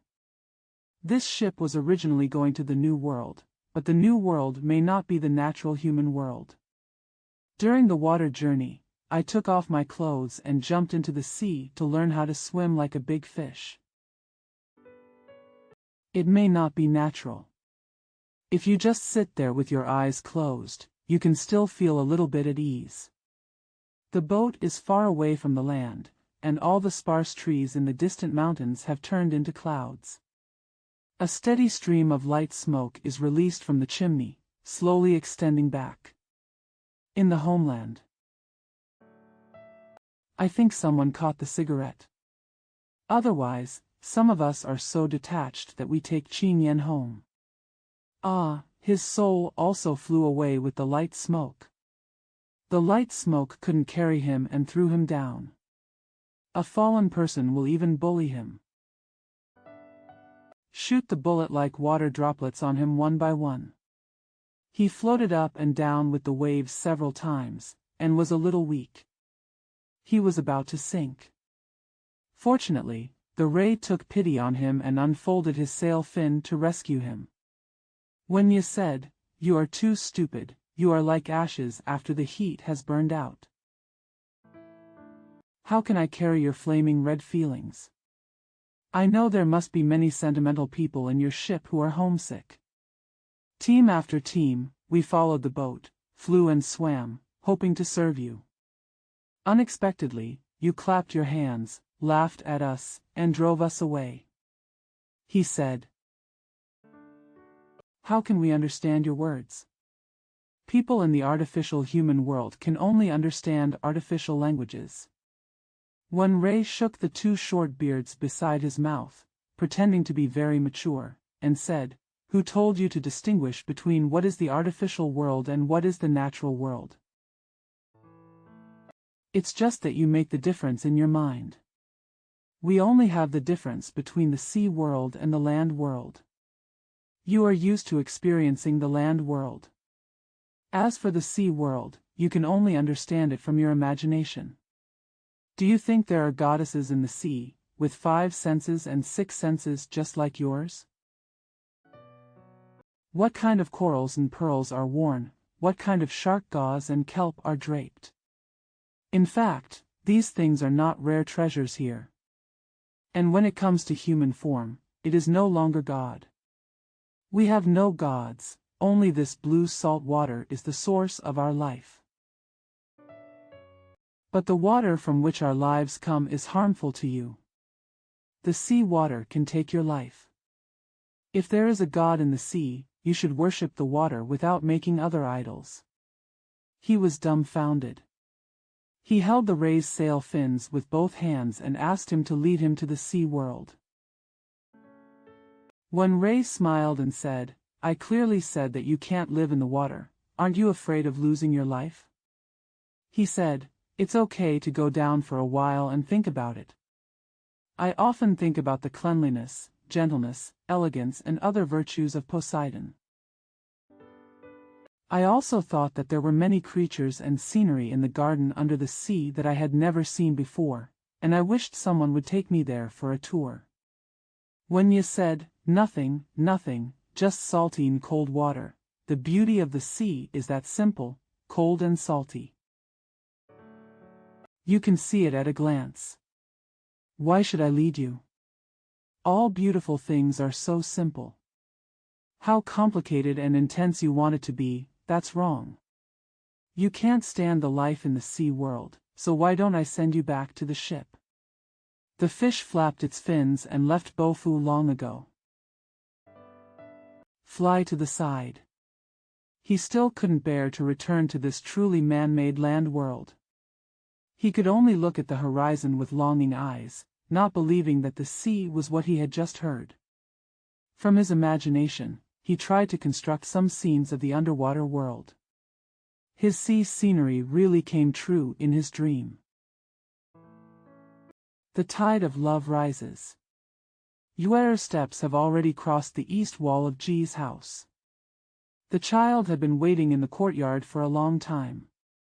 As soon as he saw the upper half of the light shining through the wall, he hurriedly ran into the house and shouted, "Daddy, the moon is coming up. Come out and light incense for me." There was a middle-aged man sitting in the room, and his heart was filled with endless sorrow. Although the moon outside is still as full and bright as last year, his mood towards the moon is not as good as last year. When the child comes in and calls him, he gets up. He reluctantly replied, "Bao Huang, there is no need to worship the moon tonight. Let's go to the courtyard to eat some fruits in front of the moonlight, and then go out to see other people's excitement." When the children heard that they were going out to watch the fun, they were even more delighted. He said, "Why don't you burn incense tonight?" "I remember my mother ordered it for me." The father didn't answer him. But the child talked a lot, and the questions made the father more and more sad. He didn't speak much to the child, only sighed to the moon. "Dad, are you feeling unwell tonight? Why are you out of breath so much?" The father said, "Yes. I'm sick tonight. Don't you want to go out and watch the fun? You can teach Sister Suyun to take you there, but I can't go. Suyun is an older girl. She understands her master's thoughts and temperament very well, so she is almost in charge of all matters in the house, no matter how big or small." She took Bao Huang out and went to the river to look at the various lights on the boat and on the shore. She told the child, "Your father is not feeling well tonight. We have to go back earlier." The child said, "Daddy is fine during the day, so why does he get sick at night?" "Well, don't you remember that the day after tomorrow is your mother's 100th day? What is Mom's 100 days? After my mother dies, it will be 100 days until the day after tomorrow." The child really couldn't understand the profound meaning of 100 days. Suyun had to say, "It's late at night, let's go home." When Suyun and the child came back, her father was already lying on the bed. When he saw them coming back, he said, "You are back." She ran to the bed and replied, note, dialect, "Second young master, we are back. Big brother can sleep with me at night, and I'll greet him, okay?" The father said, no need. You'd better sleep on your own. After you put him in place, you can go and have a rest. There's nothing going on here. This 7-year-old child slept on a small bed not far from his father. The sound of drums outside and the moonlight on the treetops made the child unable to sleep. While sleeping, the father had an order not to speak, so the child had to listen silently and did not dare to make any sound. The music was far away, and among the nearby noises, the most irritating thing for the child was the sobs coming from his father. In a child's mind, adults don't cry. So he asked in surprise, "Dad, are you afraid of the dark? Is the big cat going to bite you?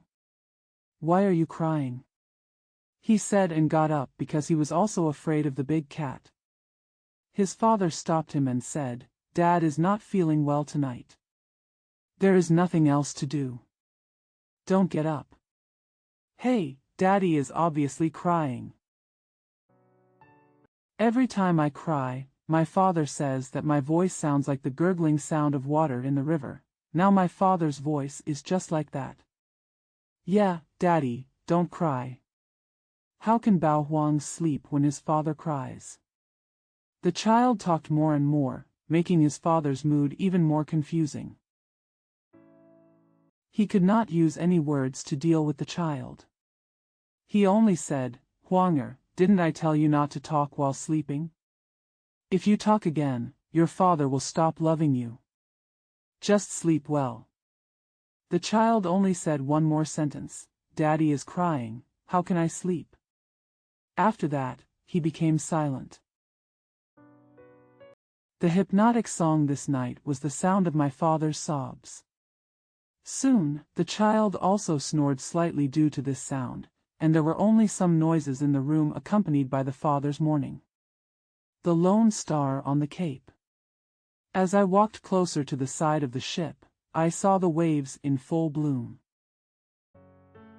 It reminds me of a friend of mine who once hid his body among such flowers. This impression will remain with me even until the end of the world. It's been 10 years since this happened. However, he is not that long in my memory. He went to sea with me, and his newlywed wife went with him. He was very poor and couldn't afford a first-class seat on his own. But because the newlyweds were not used to traveling, he was willing to spend all his life savings and booked a first-class cabin for his wife. He filled in his name on the servant's ticket for the first-class ticket in order to save some money. He was not like a groom on the ship, he was simply his wife's slave. He always ignored other people's comments. He doesn't have many friends. He also didn't want to make any friends on the boat, because he felt that there was only one person in the same boat who was worthy of talking to him. This lonely situation is the same for anyone who goes out with his wife, let alone a newlywed. The ship goes towards the equator, their love. It also grew. Oriental people's love is somewhat explosive, and it won't shrink easily even if it's air-conditioned. The place they were going to was a newly opened small port near Penang Island. After getting off the sea ship, we took a small boat. The creek is full of coconuts, date palm and gum forests. The light boat carried a newlywed couple passing under this mysterious green shade, and the sunshine under the equator gave them a lot of enthusiasm, heat, and blood and sweat. They feel that there is no one around them. He said to the couple, "In such a deep and lush forest. Just right where we are lucky enough to live. I want to live here with you forever." The newcomer said, "This forest, which is so green that it never sees the light of day, is only the grave of Ronan." He quickly stopped and said, "You always say unlucky things. But during the wedding period, all unlucky words must be turned into auspicious ones. If you have never studied, how would you know what the trees in the forest represent? The book says, coconut is the symbol tree that bears the interest of its children, because coconut is the coconut. Dates represent love and peace. The glue sticks to our bodies so tightly that they are inseparable. You see, we are in this forest, like two stars hanging in the dark sky. Binary stars are sometimes frightened by thunder and lightning and hide. And we often smell the wonderful sounds of many singing birds and the fragrance of countless wild flowers. It turns out that we are much happier than binary star. The newcomer laughed and said, "You scholars are only capable of talking in front of women. It sounds great. Listen to your words. There is no need for the singing bird. With other sounds, it would be too noisy. But, my dear, what will you do if I die?" This question is really shocking. But I don't know why newlyweds often ask such questions. Not bad. The fear of death originally came together with the desire to be happy. His eyebrows couldn't help but frown, but his sad heart put on a smile and said, "Then, I can also be a lone star." "Hey, I'm afraid I can't be alone." "Then, how about I go with you?" He couldn't bear to look at his new lover, so he turned around and walked towards the flowing water. 2 lines of hot tears fell down and merged with the water droplets formed on the bow of the boat. When the newlywed sees him like this, she will naturally regret it, but she cannot repent to her husband because of this sad mold. All living beings have been infected from the mother's womb, and no one can cure it. She could only say, "Come on, why are you sad? Didn't you say that during this time, any unlucky words we say are auspicious? Why don't you listen to them as a kind of auspicious words?" She smiled. "Lift your husband's hand and use his cuff to help wipe away his tears." He was so anxious that he threw his wife's hand away and said, "I can wipe it myself. My sorrow cannot be wiped away by you, let alone extinguished by you with my hands. Just let me cry for a while. I know it myself. Very poor.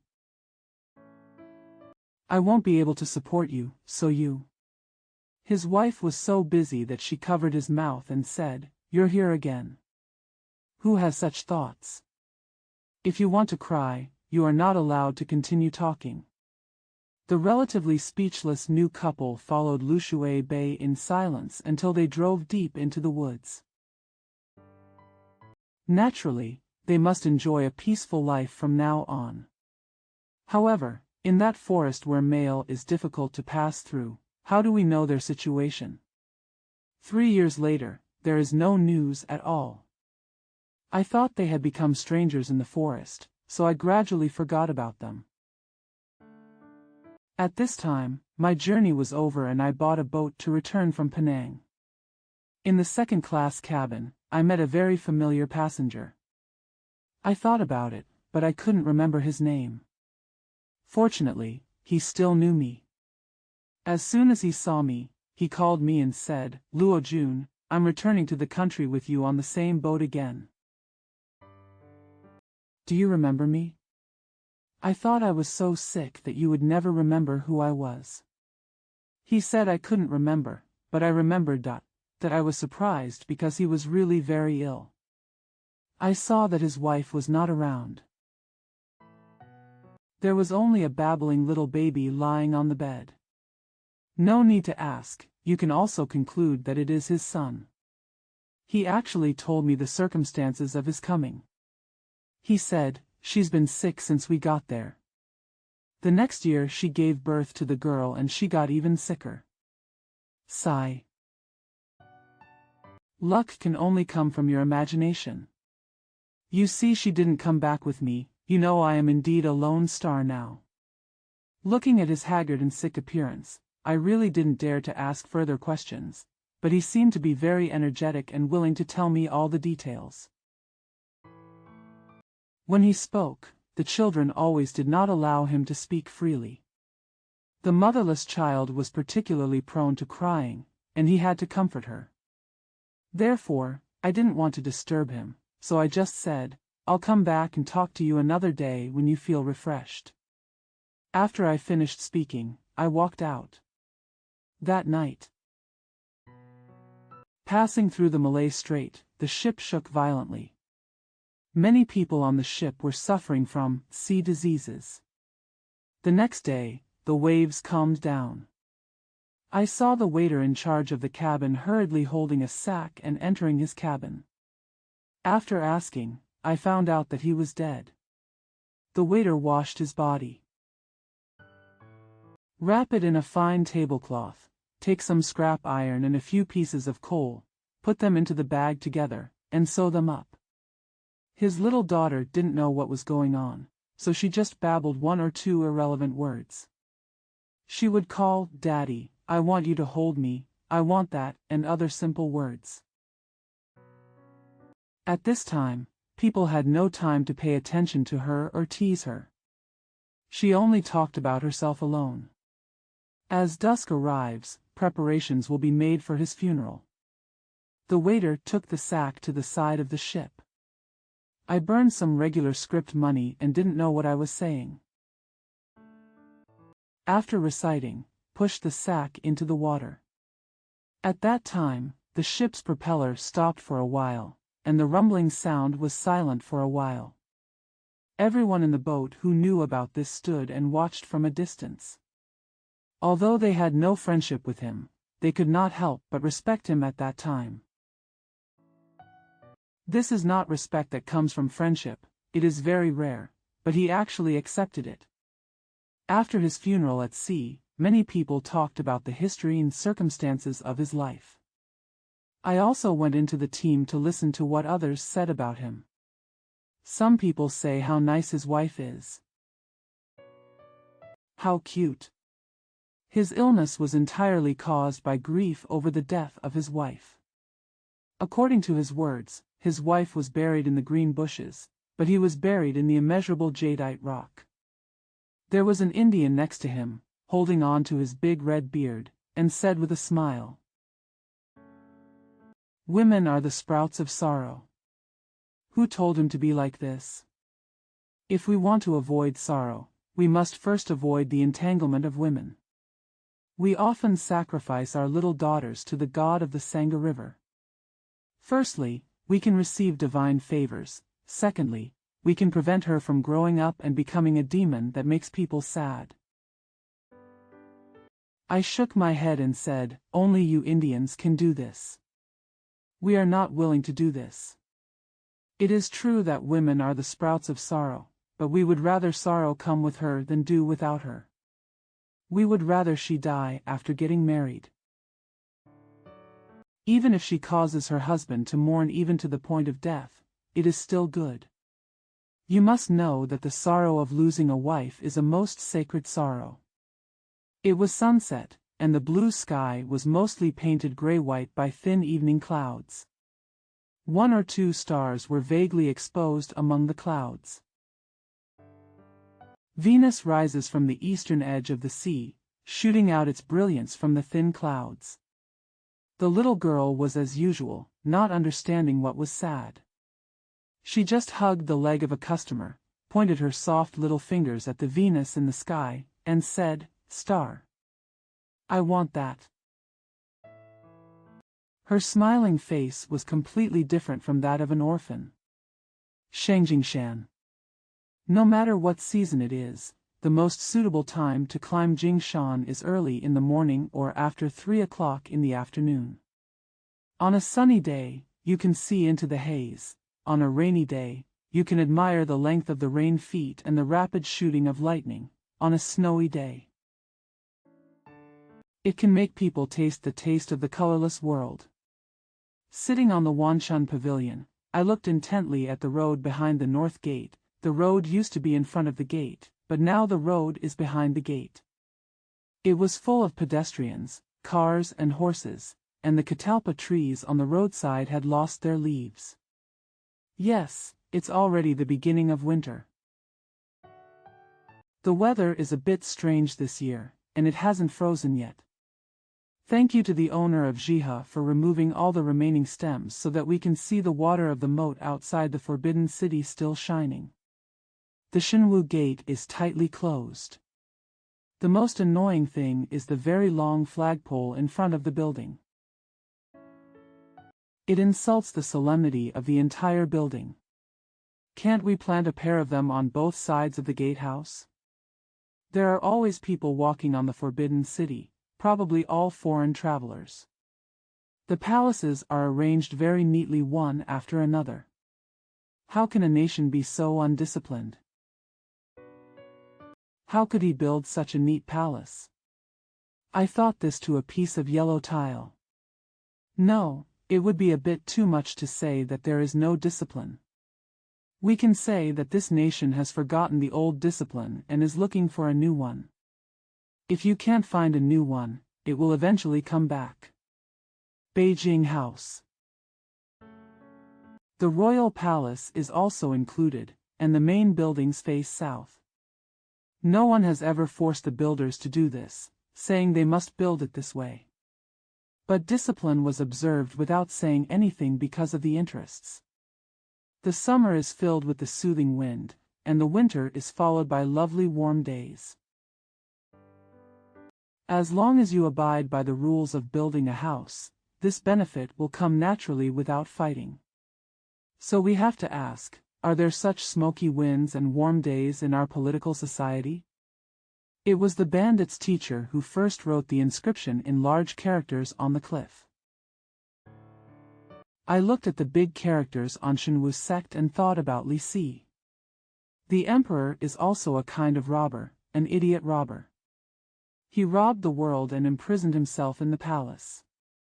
He gathered all the treasures around him, thinking that he was rich in the world. This goes from generation to generation. In the end, he was still begged, concealed, stolen, and exchanged by his foolish servants or greedy ministers, and even his life was not guaranteed. Isn't this an idiot robber? Only idiot robbers will produce big thieves and thieves. A thief. There must be some ability to jump over women's walls and get into dogs' holes. He must have his taboos, beliefs, and morals. The thief will only use his servility to ask for help and praise him. Of course, there are no taboos, not to mention morality. No one can deny that thieves are a kind of parasitic human beings, but the most deadly ones are the gentle thieves who are one of the big thieves. They are not like thieves who live a life to extend their lives, nor are they like ordinary thieves who rely on their bravery to rob the world. So the robbers who robbed by open fire hate the gentle thieves the most. Here I think of Zhang Xianzhong again. One time, he opened a subject to recruit scholars, and asked all the states to raise tributes and students. The wives and daughters of those who came later were admitted to the hospital. The time has come for all lives. He asked them to write a handsome calligraphy on a big yellow flag measuring 1 foot square. The calligraphy and painting should be as thick as a bucket and written in one stroke. One of the students, Wang Zhidao, tied a piece of grass into a pen, soaked the pen in a large vat with ink, and took it out for 3 days to write. As expected, the writing was completed in one stroke. He thought he could please Xianzhong, but Xianzhong said, "I will definitely be you in the future." He immediately killed him to sacrifice the flag. How happy it is to be loyal to scholars. He knows they are parasites of parasites and his mission is to kill them.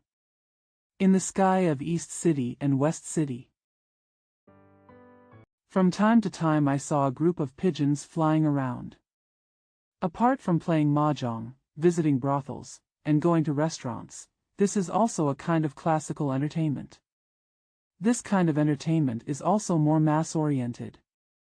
It can make a pleasant sound in the air and fly around gracefully. It makes people feel disgusting that on a gray and cold day, the sky is full of old birds flying and screaming. However, when there is a strong wind, if you have the courage to go to the highest point of Jingshan Mountain and look at the crows on the roof of the Tiananmen Tower, you will not be able to hear the cries as they are flying in the wind. It looks like fallen leaves floating down from some big tree, and it's interestingly messy. A ditch was dug in the east and a cave was dug in the west around Wanshan Pavilion. It is said that the authorities in charge of the palace dug it to see if the coal mountain was a big coal pile, as the legend said. I secretly laugh at the people who believe in this legend. Is it because during the fall of the Northern Song dynasty, when the city was besieged, the people in the capital demolished the building timbers in Genua to use as firewood, so those who planned to build Beijing piled a lot of coal in advance in case the capital was besieged? The people do not need to demolish the palace. This is stupid thinking. If I were to make the plan, it would be best to come to Mizhan. Rice can be eaten raw in times of emergency, but coal cannot be eaten under any circumstances. Some people say that Jingshan is the last peak of Taihang. This is also nonsense. There is a plain dozens of miles east from Xishan, but why is there a Jingshan mountain in the middle of Beijing city? If the buildings in Beijing are facing Ziwu in Jingshan, why not facing Cheongdao in Beihai? I think Jingshan is obviously the soil accumulated by the river moat outside Zijin city. Cheongdao was also formed by accumulating soil dug out from the North Sea. The drum tower can be seen from a distance through the gap in the trees behind the pavilion. On the streets in front and behind Tiananmen, people and horses walked silently, and the hustle and bustle of the city could not be heard at all. The drum tower cannot stand as majestic as the Zhengyang Gate. Its name has been changed again and again. One time it was Mingshi Tower, then it was Qijing Tower, and now it is probably Mingshi Tower again. It is not difficult to be ashamed, but you have to work hard to avenge your shame. I only hope that the citizens can understand how shameful it is, but how pitiful it is to think about it. Remember the Three People's Principles and imperialism in the past few years? When this set of terms followed the northern expedition to Peiping, the citizens looked at some of the seal character slogans and seemed to understand that everyone was covered with supreme shame, and this shame was due to imperialist oppression. So everyone joined in, singing about knocking down and overthrowing. Come down from the mountain. The place where Chongzhen died for his country is still full of half-dead locust trees. It is said that there was originally a chain locked on the tree, but it disappeared after the Gengzi allied forces entered Beijing. Now there is a big hole in the withered part, and the traces of the chain from that time can still be vaguely seen. The result of the Boxer Rebellion was from the liberation of the tree to the liberation of the nation. How thought-provoking is this? The cypress trees behind the mountain emit a quiet fragrance, as if they are an eternal offering to this place. The Shouhuang Palace is tightly locked. Because no one wants people like Nurachi to have idiotic dreams again. The annual sacrifices are no longer held, and the solemn divine music can no longer be heard. Only the children who come from the countryside to the city to sing Yanko, and the gongs and drums played outside the wall can sometimes be delivered to the front of the temple. When I arrived at Jingshan Gate, I looked back at the top where I was sitting. People were all coming down. Some familiar but unrecognizable birds were chirping in the trees. The broken ancient Buddha in the pavilion is still sitting and performing the madra that no one can understand. Zionongtan. A once prosperous incense factory. There are still some dilapidated houses left. I occasionally pass by and see soldiers practicing national skills in the square. Going further south, the stalls lined up are still the same as before, but the good stuff is getting less and less. You can see empty wine bottles, perfume bottles, and rouge boxes from foreign countries everywhere. Even the brand-new Oriental porcelain and unfashionable clothes from the clothing stalls were sifted through by the clerk selling $1.08 and $2.04. There were no buyers, but there were many to look at. Walking on a very bumpy road, I suddenly entered the boundary of Zionongton. The four-sided clock, which used to be the only new building in the altar, is now only an empty high platform, and the surrounding cypress trees have long been turned into coffins or furniture for the rich. A mosque to the east is new. There are still people practicing on the court. There are 3 or 5 flocks of sheep. The ground is covered with withered yellow grass roots. The slightest movement of the wind will cause dust to fly up. Unfortunately, the color is too bad. If it were snow white or vermilion, wouldn't it be a good domestic cosmetic material?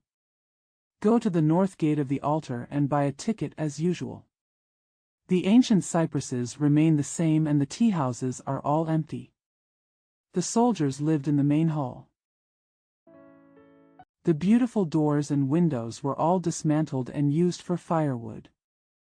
I hope that after the Beiping City tourist area is designated, a large sum of money can be spent on repairs. There are gradually fewer old buildings in Beiping, and the owners are constantly selling off the old buildings. The most recent Dingwang mansion was originally the residence of Xu Dishan during the Ming dynasty. The construction is said to be over 500 years old. If the government is serious about preserving Peking's antiquities, it will never allow citizens to demolish them at will. Demolishing one room is one less room.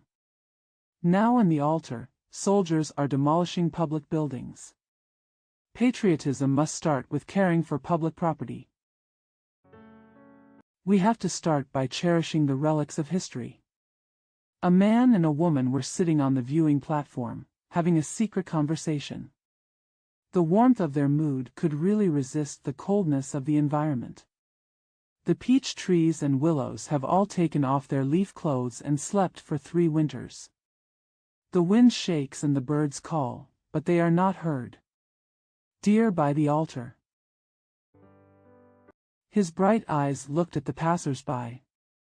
There were originally 3 or 2 tourists, and they became particularly attached to each other. In such an open garden, there is no need to stop them. All we need to do is to open a ditch 7 or 8 feet deep around it, and cut the inner wall of the ditch at an angle to form a round hill in the middle, in which the deer can be placed. Even though there is no barrier, you can't jump up. In this way, the garden scenery will be much more beautiful. Xingyin altar is even more dilapidated than Yuedu altar. Dried mugwort and mugwort are spread all over the cracks between bricks and tiles. When people brush their clothes, they give off a refreshing fragrance. The old pine stood silently under the sunset. People say it looks like a circling horned dragon. I say it looks like a peacock with its tail spread out. The pine cones are set off against the dark green needles, and it looks even more like it from a distance. Pine is the ideal character of the Chinese people, and all painters like to paint it. Confucius said that it withered or bowed. It should be said that it does not wither. The British have the same feelings for oak trees as the Chinese have for pine trees. The Chinese people love the pine not only because of its longevity, but because it can stand firm in the wind and snow, keep its vitality and flourish when the time comes. It became green again. People will not be disappointed when facing a pine tree. It can give people a sense of excitement. Although there are many dead branches on the tree, it seems to increase its magnificence. Even if it dies, it doesn't fall down easily like other trees.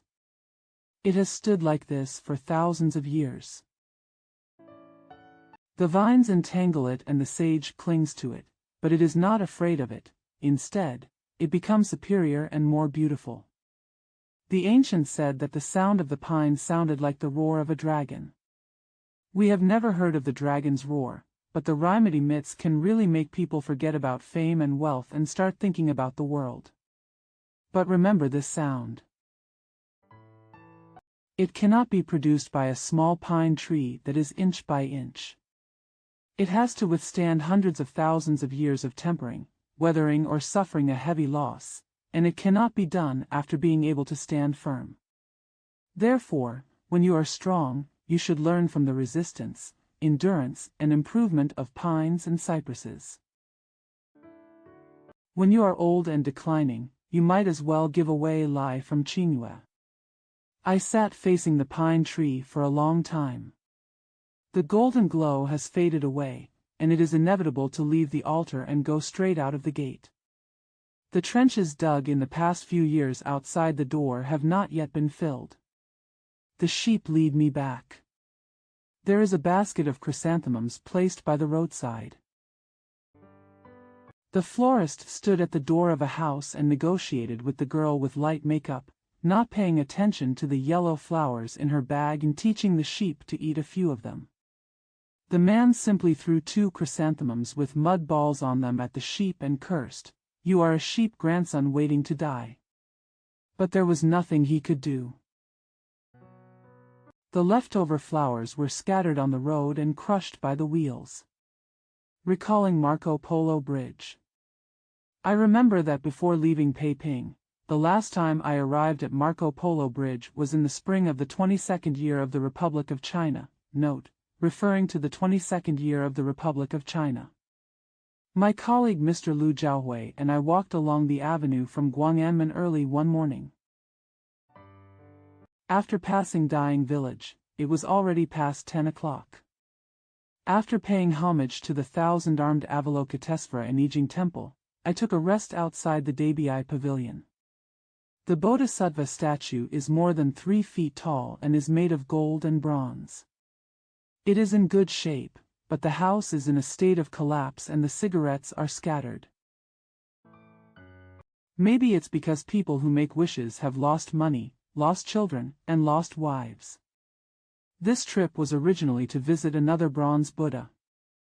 I heard someone from Wanping City tell me that an ancient temple near that city had collapsed, including many gold and bronze Buddha statues. They are all very ancient. Out of intellectual interest, I had to do an interview. There is a record of the 1,000-hand guanyin in Ouyang village, so I stopped by to take a look. Leaving Dying Village, on the official road, there stands a majestic archway, which was built in the 40th year of Qianlong's reign. Fangdong Denomination Book. The Meridian Ring is on the same track, and to the west is Pingping Giji. The original intention of building the square is unknown. It would be most suitable to be used as a triumphal arch in the future. In Yanjiao in spring, if there is no strong wind, it will be fine. It makes people linger.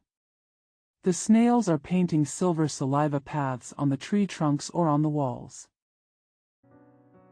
They move slowly, as if they don't know what universe lies beyond their tiny shells. The ducklings beside the willow pond are covered with light yellow feathers, reflecting the new green leaves. When swimming, the microwaves flip up with the webs and form curves and curves, which are all manifestations of interest in life. Tired of walking, I decided to stay a little longer in the cemetery on the roadside. Mr. Lu stood on a very beautiful stupa, Sanskrit transliteration, namely Buddhist pagoda, and asked me to take a photo of him. Under the shade of the elm trees, we didn't feel the harsh sun on the road. There are no famous flowers in the quiet cemetery. The wild flowers are also very proud of themselves.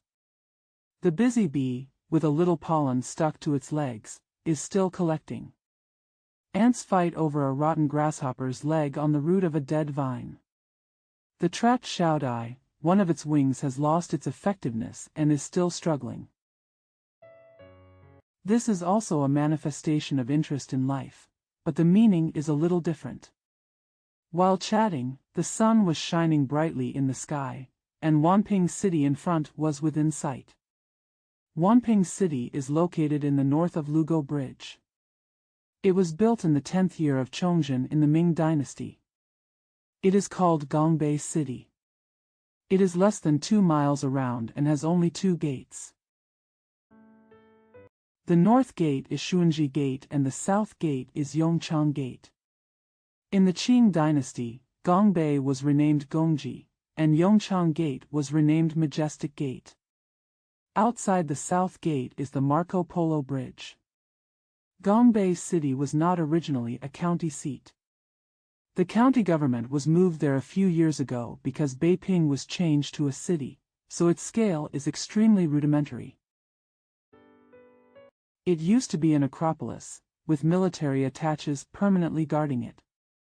It is still a very important military location today. We followed the camel team into Xuanji Gate, and not far ahead we saw Yongchang Gate. There is one main street, with mostly wasteland on both sides.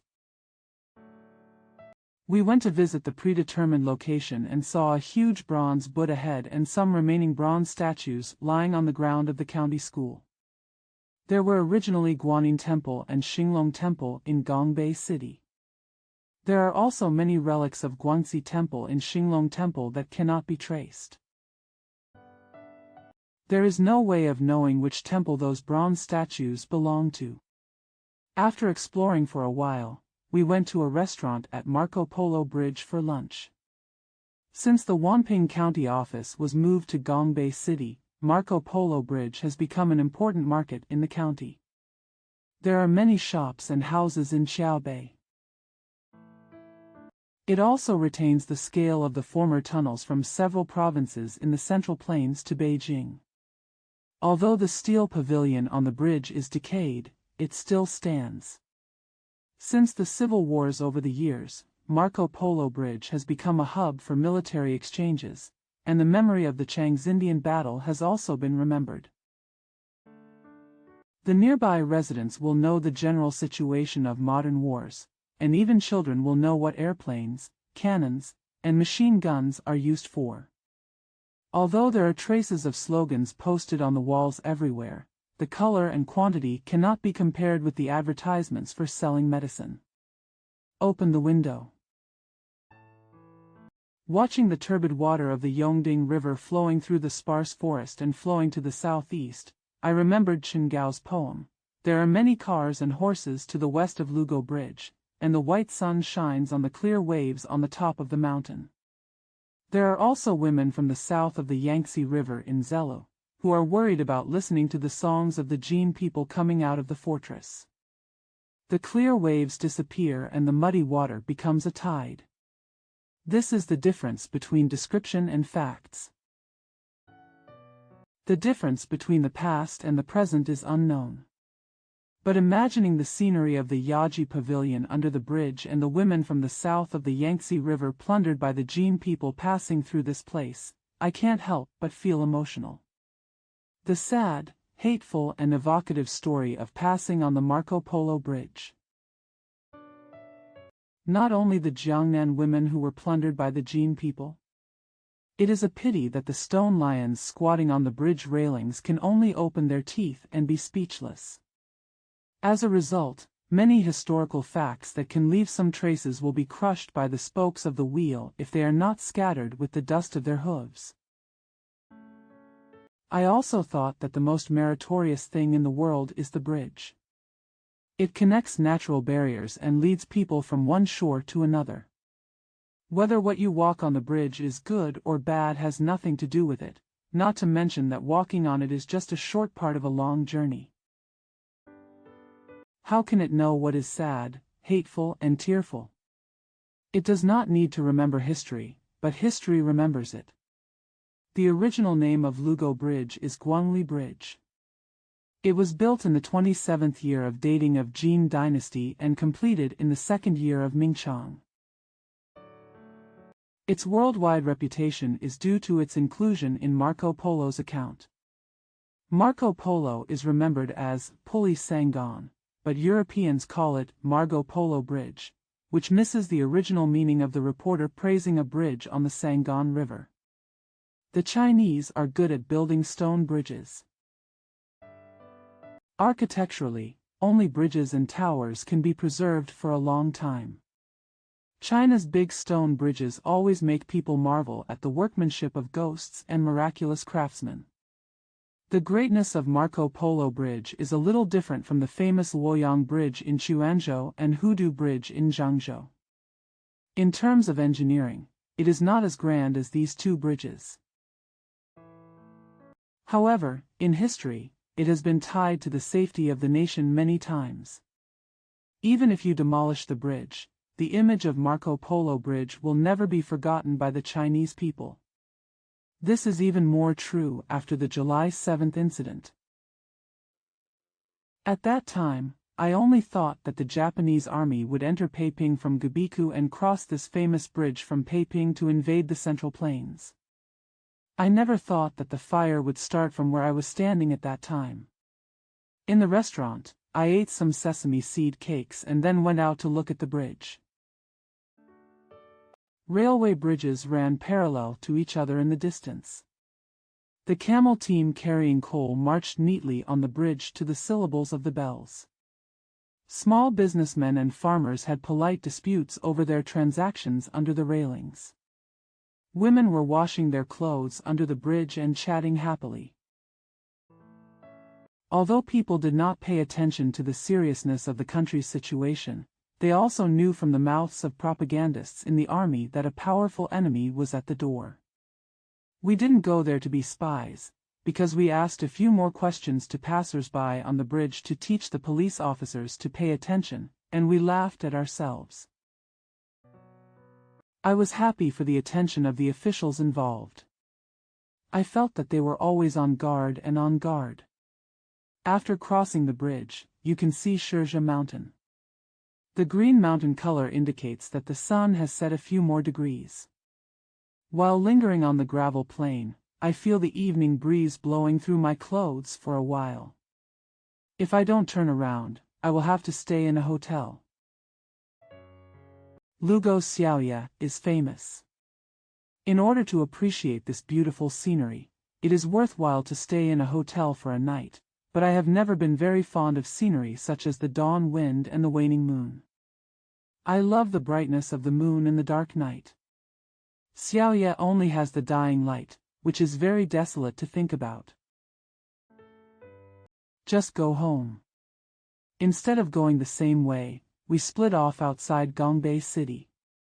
Mr. Liu followed the old river bed and headed north back to Haidian. I picked up a few stones and walked towards the road to Belizwang. Enter Fuqingmen. The white tower overlooking the North Sea has become a silhouette pasted on the dark blue